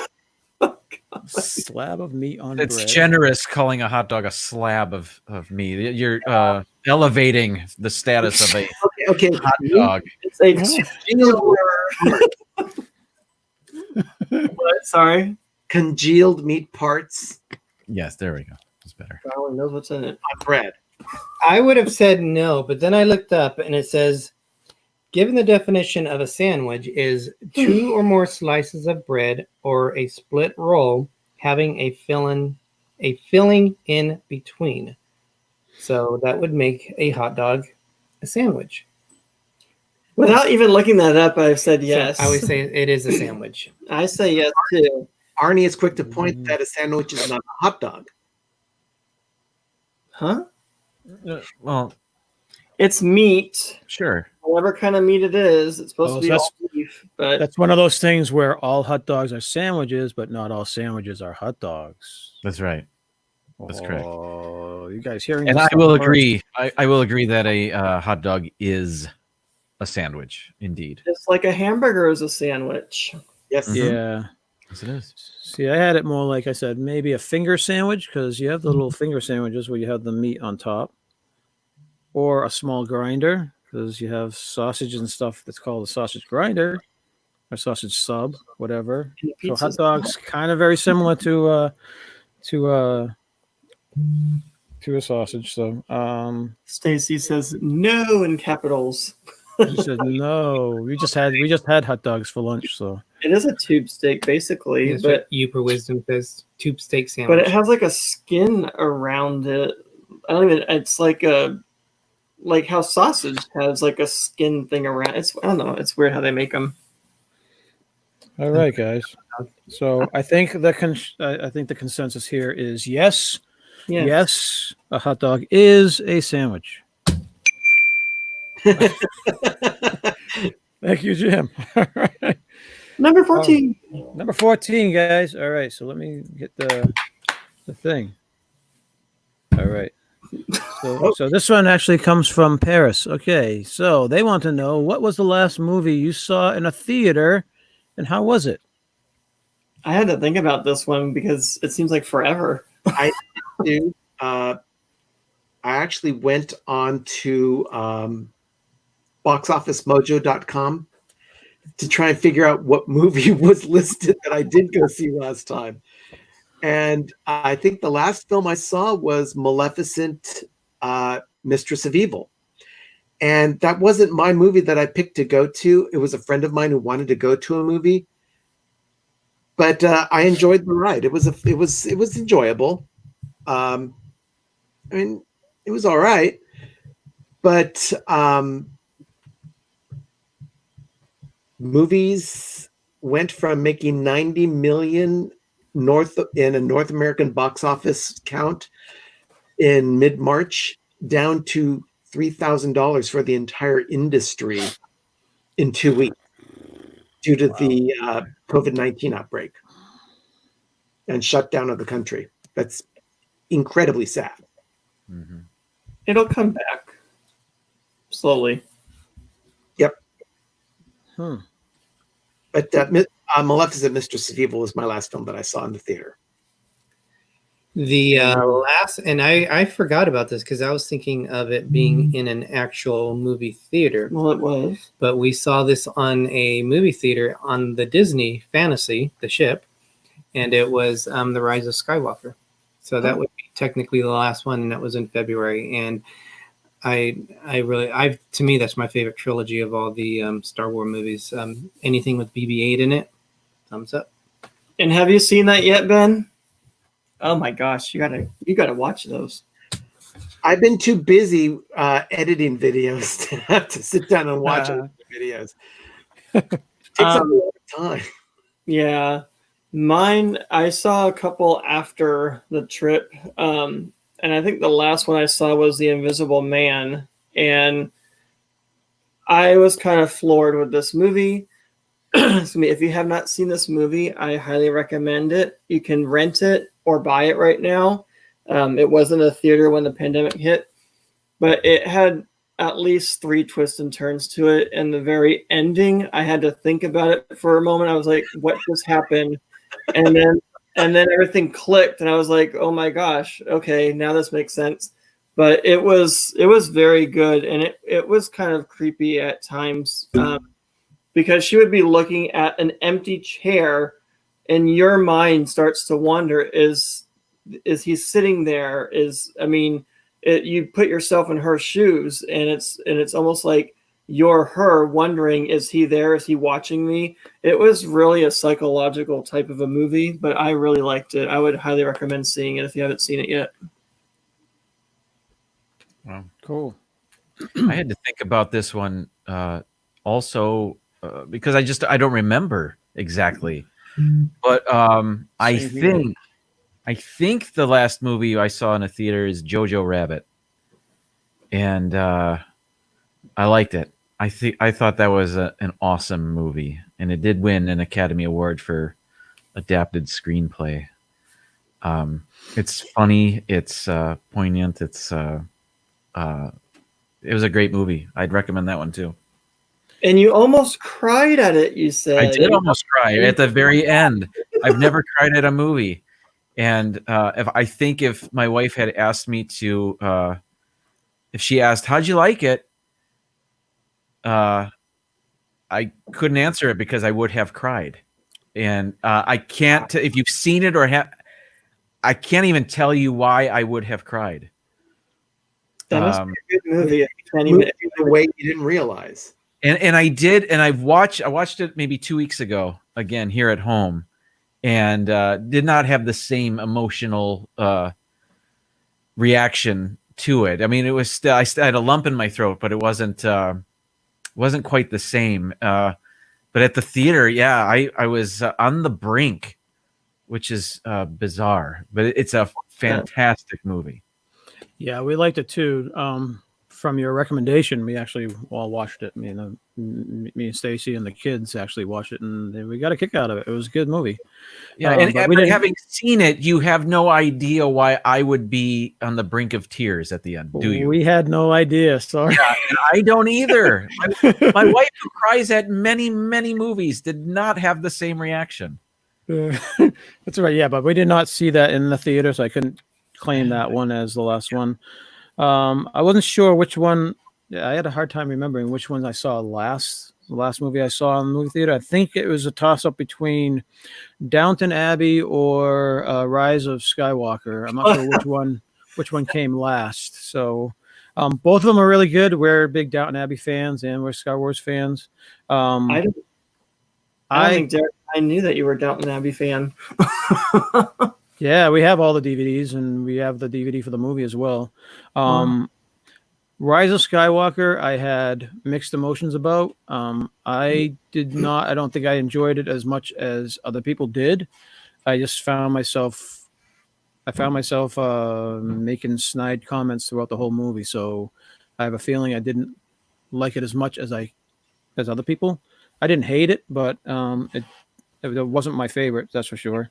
But Downton Abbey was just a continuation of the TV show. It was like a 2-hour TV show. It's just pretty much the same thing. You know what you're getting, but you're going there with a crowd that loves Downton Abbey, and they all know the characters, and they all laugh at the same time. So it was a very fun experience. Like when we saw the Doctor Who movie, it was the same type of thing, people dressing up and whatnot. But so yeah, I was gonna say probably Downton Abbey was the better of the two. That's what my opinion is. Some of what they were saying in the chat, Laura B said Rise of Skywalker. Also, Martin Memphis said the same.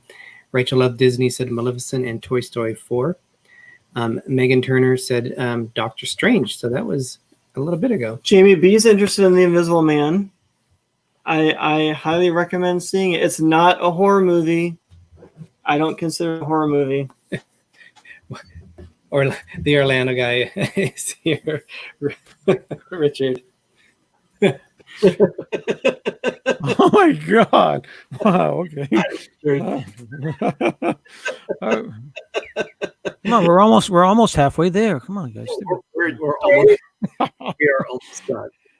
All right, we're on number 15. We should be able to finish this pretty quickly, right? All right. So the next question, number 15, comes from I can't read that. India? Maybe it's from India. Yeah, I think it says India. What was my first job? What was our first job? Ben, what was your first job? My first job happened the Christmas season after I graduated from high school. I was working the counter at the men's furnishings department at Macy's. And Oh. I truly hated the job.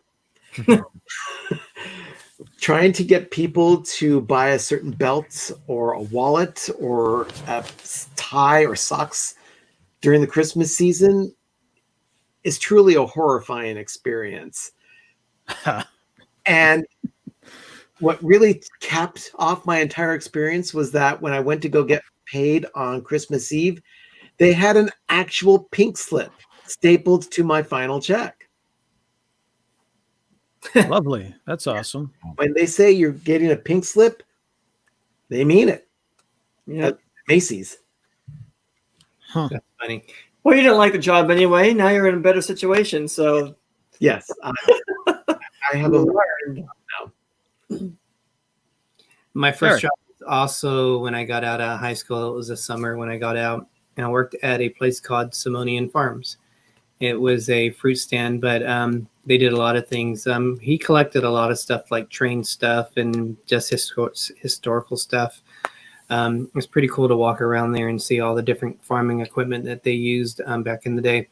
But I was there for 4 years until I went to Mervyn's. I started at Mervyn's, which was a department store owned by Target Corporation, and I was there for 16 years. But my first job was at a fruit stand. Even the President Clinton at the time went to visit it, the fruit stand. did you see him? Or meet No, him? I was already gone by then, but he Oh. went to visit the place. It's a pretty well-known place locally. Sure that wasn't a donut stand? Or it's Yeah. Clinton, right? No. Okay. Yeah. Go ahead, Gregory. My technically first job was working. What? Sorry, we got more people that joined us real quick. Sorry. Welcome, Bill, Stefan. Disney Dan is in the house. Mouse Talk, welcome, Walt. Welcome in, everybody. Hello. My first technical job was actually working while in high school. They had a kind of like a program thing where you can work in the cafeteria as a cashier. So it gave me work experience. It also allowed me to save up money and buy my own things for graduation and stuff like that. Along with that, though, a more exciting job I worked at was Hollywood Video at the same time as being in high school and working the other job. So loved movies, got a lot of perks with that. So yeah, it gave me a lot of work experience. Cool. My first job was also in high school. As soon as I turned 16, I got a job at a driving range. Where people go to hit golf balls. And I had a classmate there that got me in, and I only had the job for a few months, and it wasn't great. There was a lousy little mini golf course there as well. But after the place closed, we'd have to go out into the field and get all the golf balls that the tractor couldn't pick up. And that's, I think, where I got the most mosquito bites ever in my life every night. Bug spray, Jim. Bug spray. That's even worse.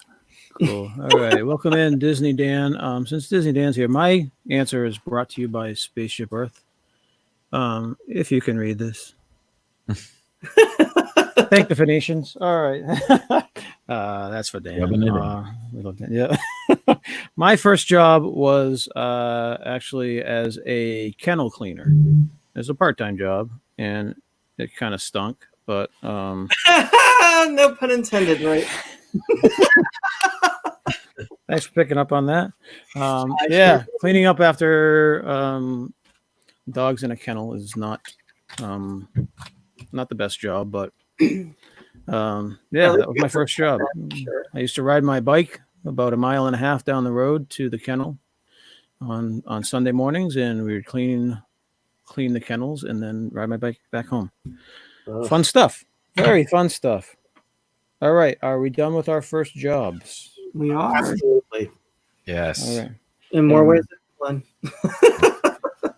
Dan does not want to thank those Phoenicians. Oh, I want to know what the Phoenicians did to Disney, Dan. Did they graffiti your car or something, man? Come on. Let us know the truth. All right. Number 16. Number 16. All right. This question. Oh, speaking of Disney, Dan, this question comes from London. London. All right, guys. What is your favorite TV show? Londoners want to know. I had a difficult time hammering this one down because I've got a lot of TV shows. I have watched a lot of TV over my lifespan, probably more than I should have. But if I have to really just focus on one TV show that is my favorite, I would have to say the Dick Van Dyke Show. And I'm sure a few people who are watching this don't even know what the Dick Van Dyke Show is. Do yourself a favor and find it. It is a classically written sitcom from the 1960s, and it is very well done. Dick Van Dyke. Yeah, we used to watch it all the time. I remember that. It was a good show. How about you, Derek? There's so many. I'm with Ben, but I'm going to say The Amazing Race is. I get more excited for that, and it's supposed to be coming back again. But I love The Amazing Race. Did you know that Arnie and Doug were on The Amazing Race? They like to think so. No, other people like to think so. Yeah. They should have went, oh yeah, we were absolutely, we were third runner up for that. No. My favorite show sadly just ended, but I need to catch up on it. So I have like 2 seasons left because I buy them because I don't watch them on TV. But I love the show Arrow. I'm totally into that show. And I thought Smallville was. Well, that's been over for like 10 years now. It's not. It doesn't have to be a current one. It's not my. I mean, I like it, but it's one of my favorites. You're throwing me off track here. No, it's okay. I digress. I like Arrow, and then also the show Grimm didn't end too far back, and that was one of my favorites also. But yeah, Arrow's a really fun show. Arrow. So sad to see it go whenever I finish it for myself. Cool. Jim. Yeah, there are. I had trouble answering this question, but one show that I watched seemingly all the time and then just rediscovered and have been watching a few episodes here and there lately is a show called Community. And it started on NBC and then it went to Yahoo after a while. But this was created by Dan Harmon, who is now the mastermind behind Rick and Morty, if anybody is familiar with that. But Community takes place at a community college. And it's so funny and clever. And Joel McHale's in it. Donald Glover is in it. Chevy Chase is in it. Jim Rash is in it. And it's just, there's so many funny characters. And also the Russo brothers, who had a lot to do in the Marvel Cinematic Universe. They were a part of it. And it's just so clever and funny, and I kept coming back to that when trying to think of my favorite show. So yeah, that one, Community, good. Yeah, I have not seen. I've only seen bits and pieces of that show.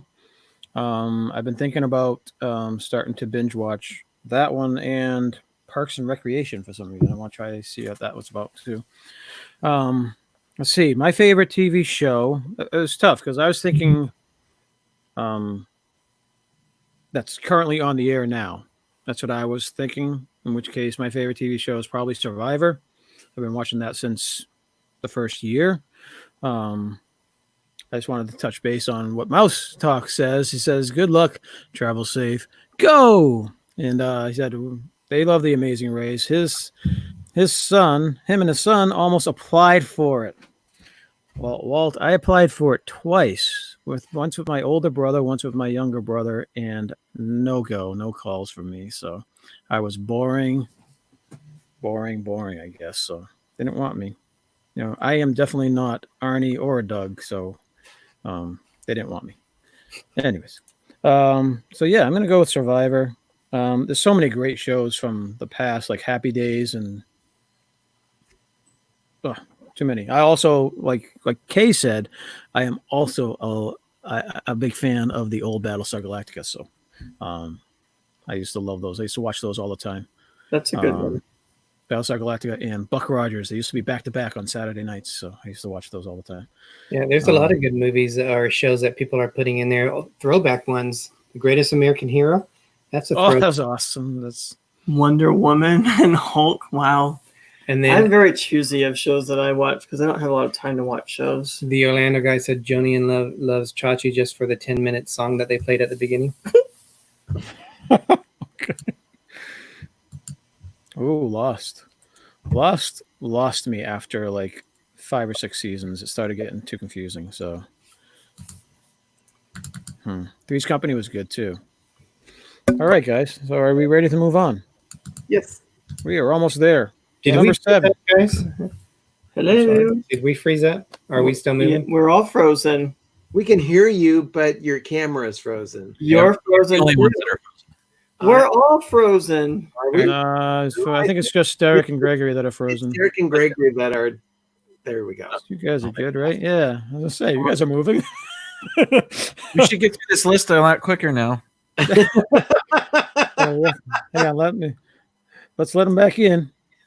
All There right. they are. All right. Oh, Hey, they- where are you now? Now they've bumped Jim over. All right. Get on that side, Number- Jim. Number 17. Number 17 comes from Mexico.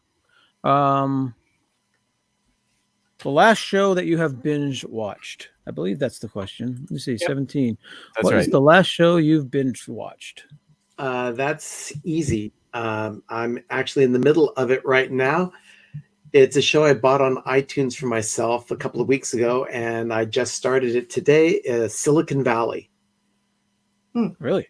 It's produced by Mike Judge, who's better known for Beavis and Butthead and King of the Hill, and movie Office Space. And Office it Space, yeah. actually rings true to a lot of Office Space, but it's kind of a fascinating view of Silicon Valley, and not that far off of what happens in that arena.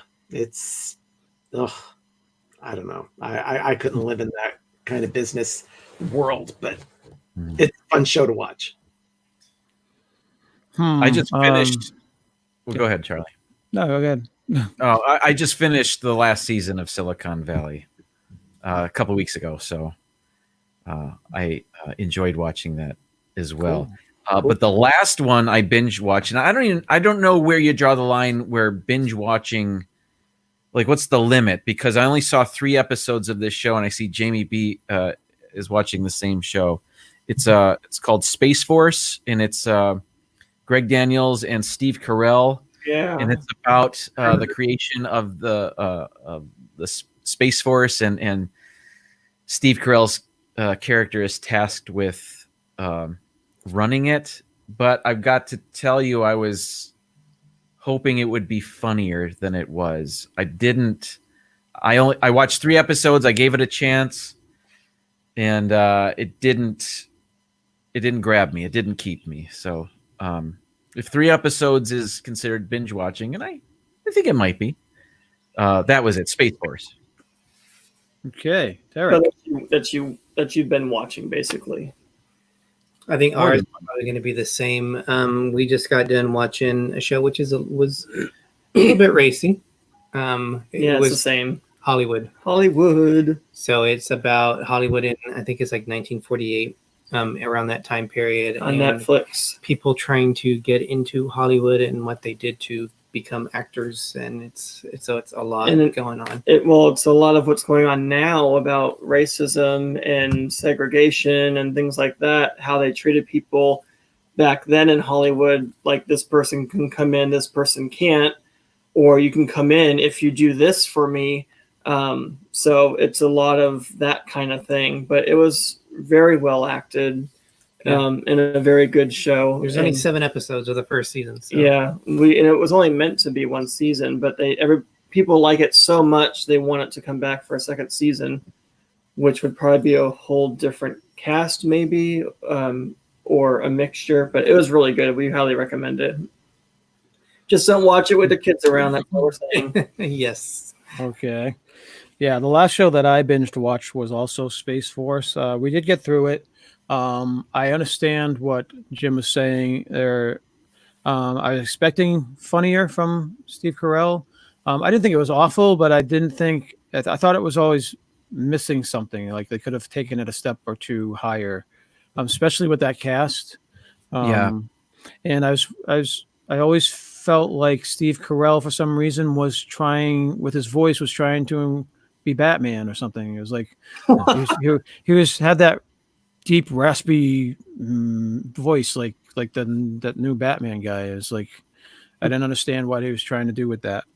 But, I thought that it might be better, and I wished that Steve Carell's character was the one that thought that the whole situation was ridiculous, and he'd have to live and try to negotiate around all of the nonsense around him. But instead, he is the biggest cheerleader of it, and I think it would have been funnier if he were the voice of reason or whatever. But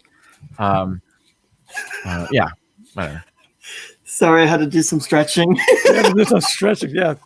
Do we need to put an intermission into our shows, guys? I'm fearing for blood clots. Oh my gosh. All right, we're on number 18. We left. We are on number 18. This one comes from Turkey, the Middle East. All right. Have you ever disliked something, then changed your mind? Huh.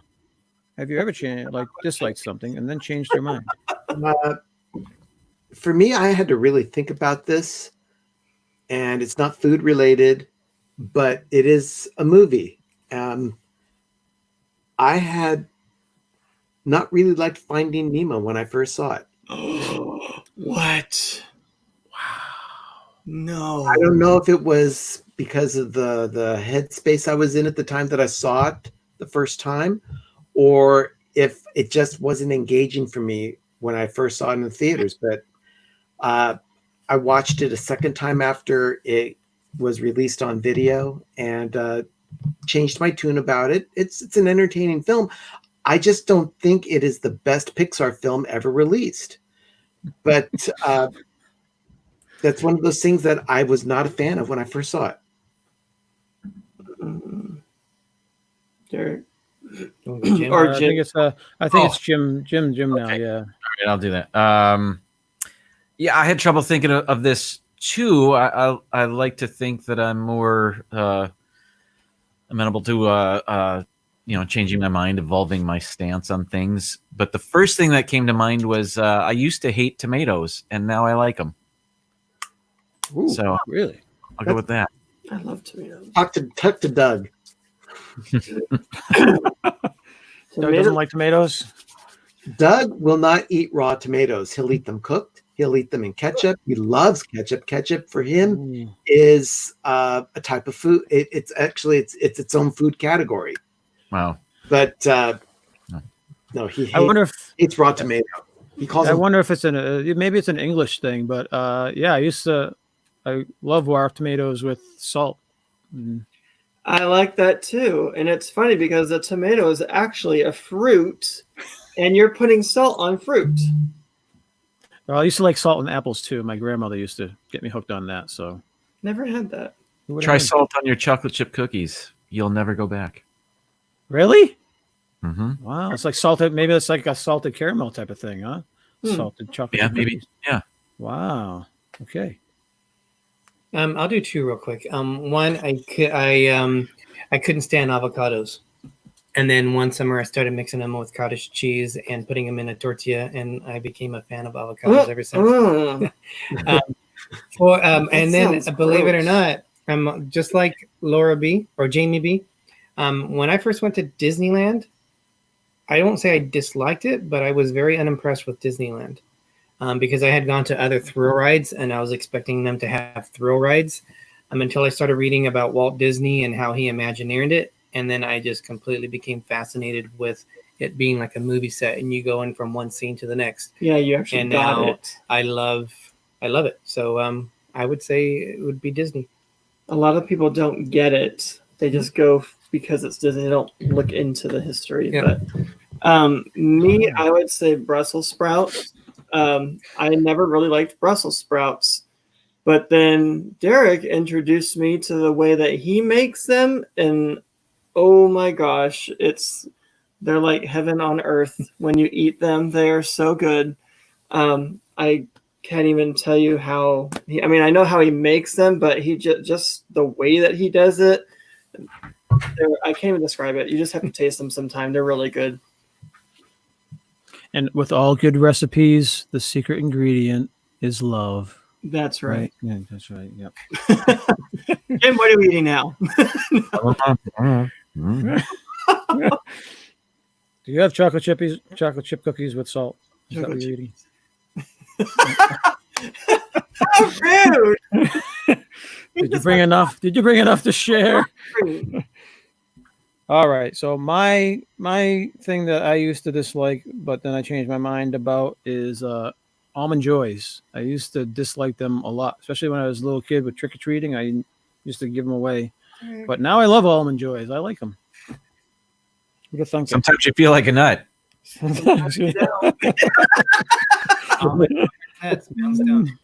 Because welcome, Keystone 76. I don't think we said hello. Welcome. All right, guys. So that brings us to question 19. Okay, question 19. This question is from John O'Groat, Scotland. Great. Let's see. What is one of your pet peeves? One of your pet peeves. It was really hard to just limit it to one. I've got so many pet peeves I can't even fill. I would be able to fill this 2-hour stream with just my pet peeves. But wow. I would say one of the biggest ones would be people chewing food with their mouth open. Oh, that's nasty. I can't stand that. If you're sitting in a that's nasty. When you're sitting in a restaurant and you see someone just smacking on your food. I can't even. Jim, on to you. My biggest pet peeve, and it's funny because my wife asked me what I was doing when I was answering these questions. And I said, I'm answering the questions for the live stream later. And I said, I have to come up with one of my pet peeves. And she said, I know all your pet peeves. I said, really? Well, which one do you think I'm writing down right now? And she nailed it.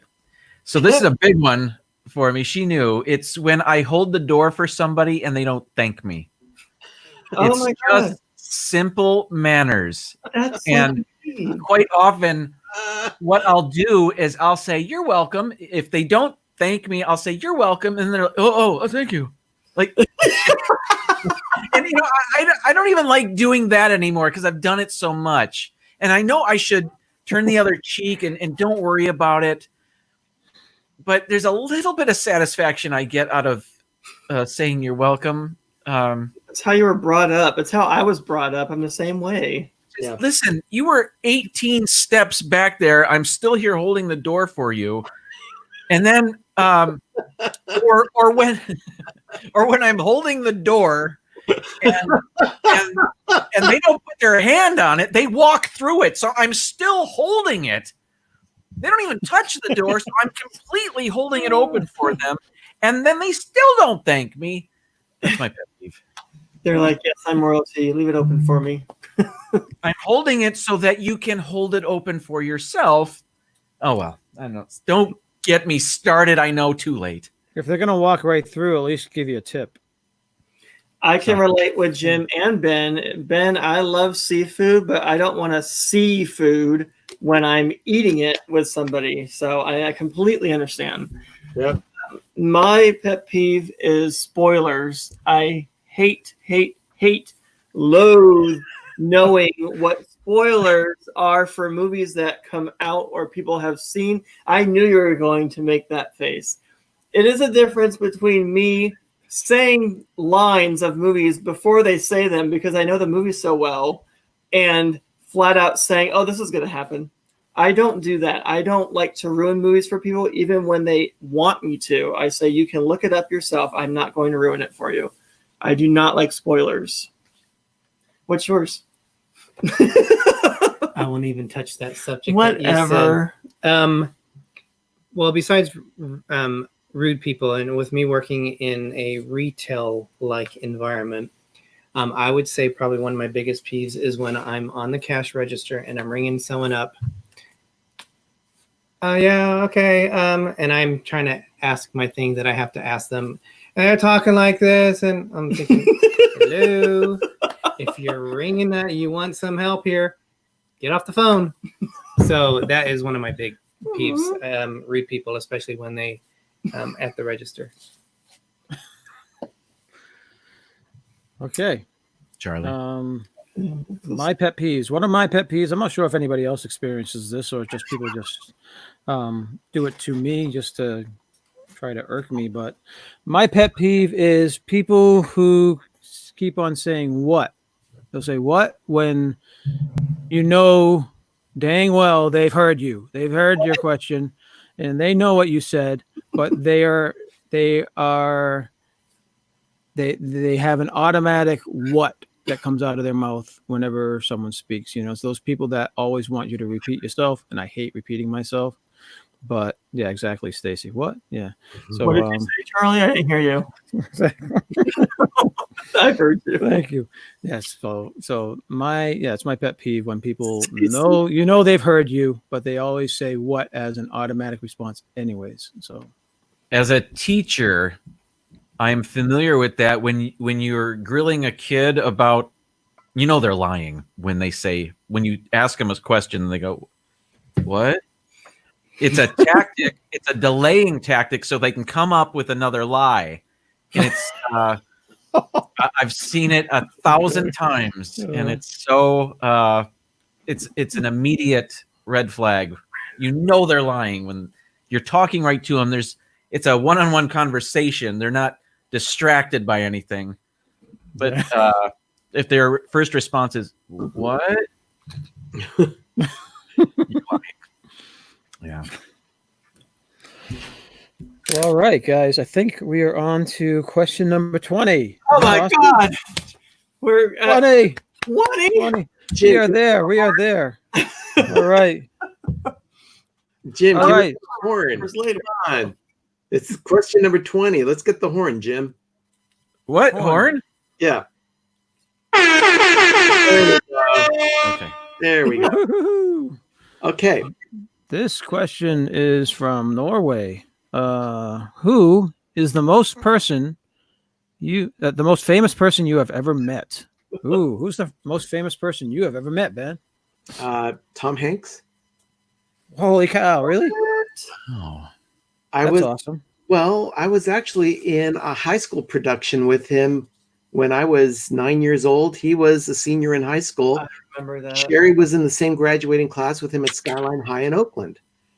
So I actually got to be in a production with Tom Hanks. So that's my claim to fame. But when we were rededicating the auditorium at Skyline High several years ago, after it went through a major renovation, Tom came to be the guest host of the evening, and Sherry, Arnie, and I and Doug got to spend about 20 minutes walking the campus with Tom. Oh, cool. That's awesome. That's awesome. Is he as cool as he seems? Everything you see on screen or in interviews with Tom Hanks is exactly what you get in person. He's just very genuine. That's cool. Anybody else, or is just Tom? Or just Tom Hanks? Is that all you got, really? It's only That's enough. Mine pales in comparison. So we all know him. All right, Jim. How about you? All right. Now I have seen famous people, like in the airport or something like that. But a person that I met and shook hands with and talked to, that's different. There aren't many of those. But when I was an usher in college, I was an usher at a movie theater, and Meatloaf came in Wow. with his band, and they saw Carlito's Way, and the projectionist at our theater was standing behind me, and we're like, when they're at the concession stand, we're like, is that Meatloaf? So when he came up to get his ticket torn, I was tearing the tickets at the time. He said, "Hey, are you Meatloaf?" And sure enough, it was. And he introduced himself as Steve. And I don't know why he did that, but he said, "Yeah, Steve, Meatloaf." And I looked it up later. I don't think his real name is Steve, so I don't know why he said that. But, Did he walk in like a bat out of hell? absolutely, yes, of course. That goes without saying, Charlie. Yeah, I've seen him a couple times on Ghost Hunters. He would do some of those shows on Ghost Hunters. The Rocky Horror Picture Show, I think, too. The old movie. Yes, he was Eddie, right? The motorcycle guy. Yeah. All right, Derek, most famous person you have ever seen? I've never had like a sit down cup of tea with anyone. But I've met like through the conventions, I met a lot of the truck people like James Doohan and the guy who played Quark.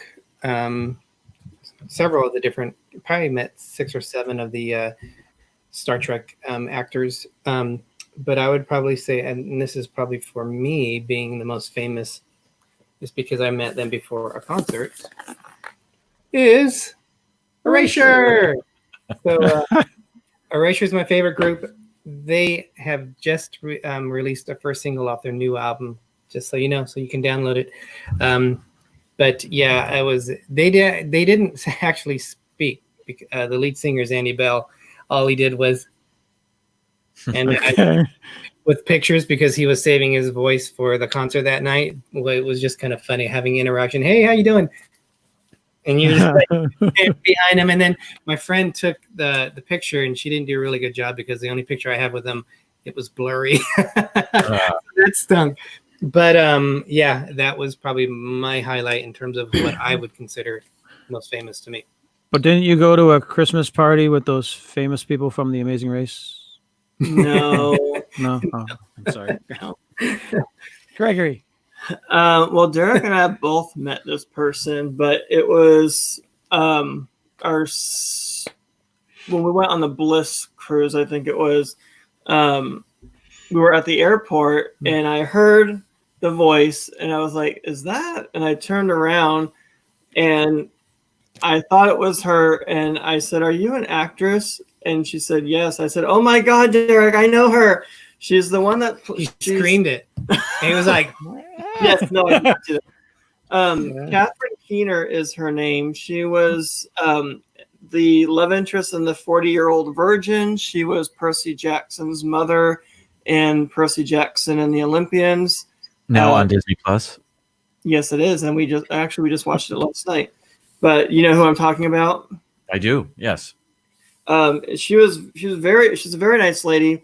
She had a lot of luggage, and we offered to help. Literally, I thought you meant, she's got a lot of luggage. No. Okay. She did have a lot of luggage with her, so we offered to help her. And she just asked questions about us. We told her about our channel and everything. And when I said, she was in Percy Jackson, she said, "Oh, that's what you know me from?" So I guess she was thinking, well, that's not one of my better roles. But yeah, and that night we noticed we had extra thumbs down on all of our videos. Oh, whatever. And I think I said the 40th version. She also provides a voice in The Incredibles 2. Oh, yeah. Okay.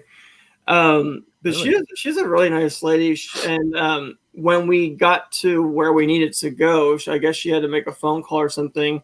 She just said thank you, and she kind of like gave like a signal, like, okay, like thank you, and you can go about your day, because she didn't want to draw attention to herself. Because even when I was saying it loud, I think she was hoping people wouldn't like come up to her, but she was very nice with us. And we didn't make a big thing of it. We were just like 3 normal people. Of course, she's more famous than us, but it was really cool to have that interaction with her for the small amount of time. It was like maybe 5 minutes or a little over that we had with her, so it was nice. Cool.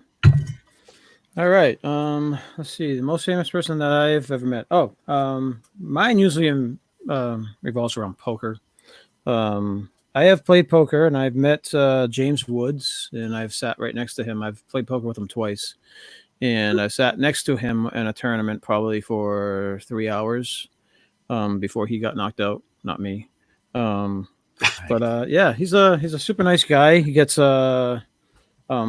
he is political, so you gotta understand that about him. But he's a super nice guy and very articulate, highly intelligent person. That was my what I thought about him.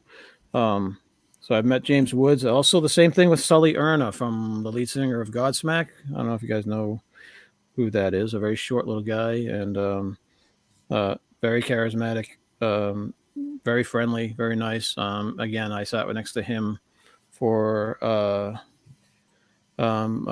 good 7 hours in a tournament next to him, and we just, we get to talking, just small talk. You don't want to bother someone when you're in the middle of a poker tournament, but you do tend to make fun of bad players as they get knocked out. So we share some laughs.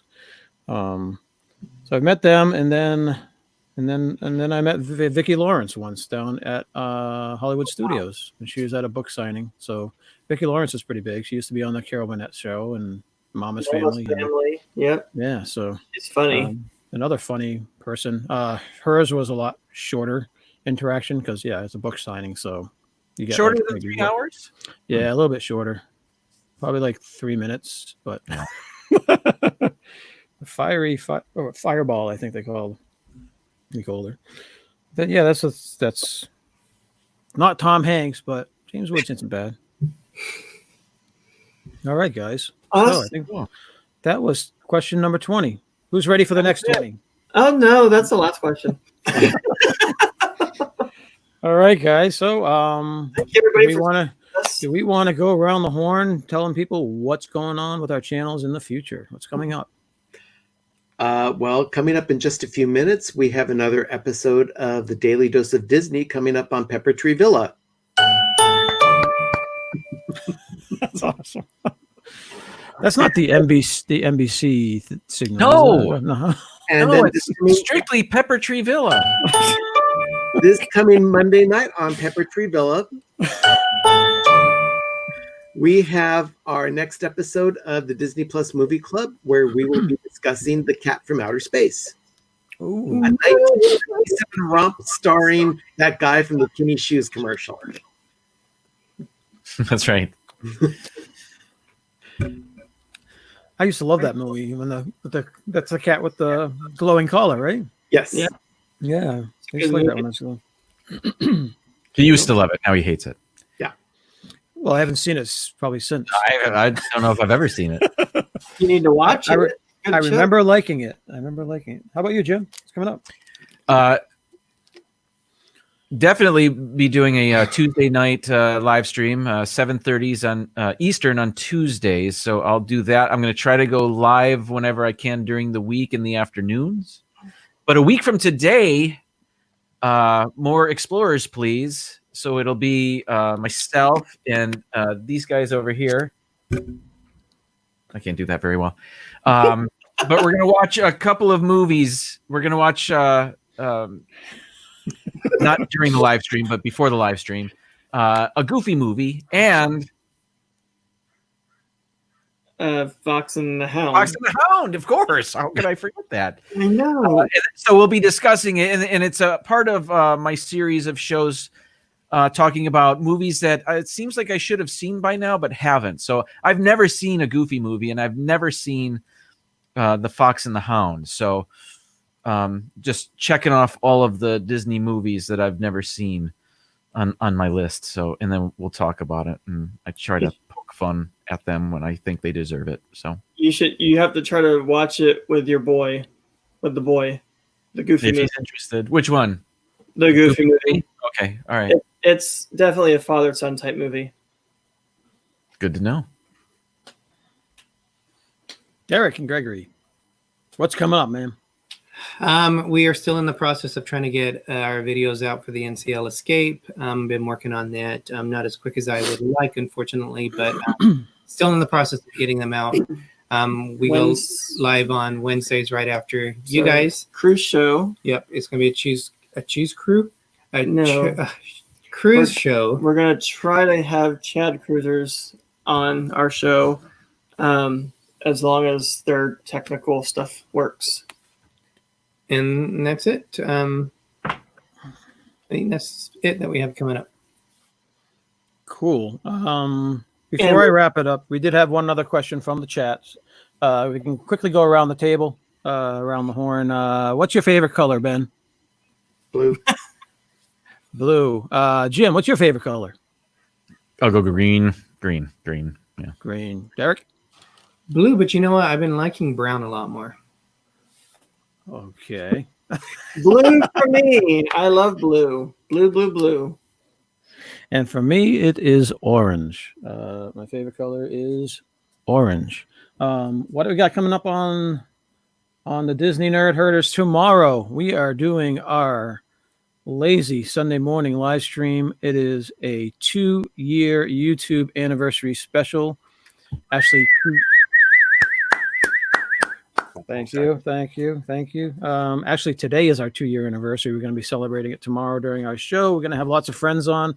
Hopefully, all these people in here will hop on for a tiny bit and talk to us. But yeah, we're going to be doing a show. We're going to be bringing on all our friends that helped. Were crucial part of our success over the last 2 years.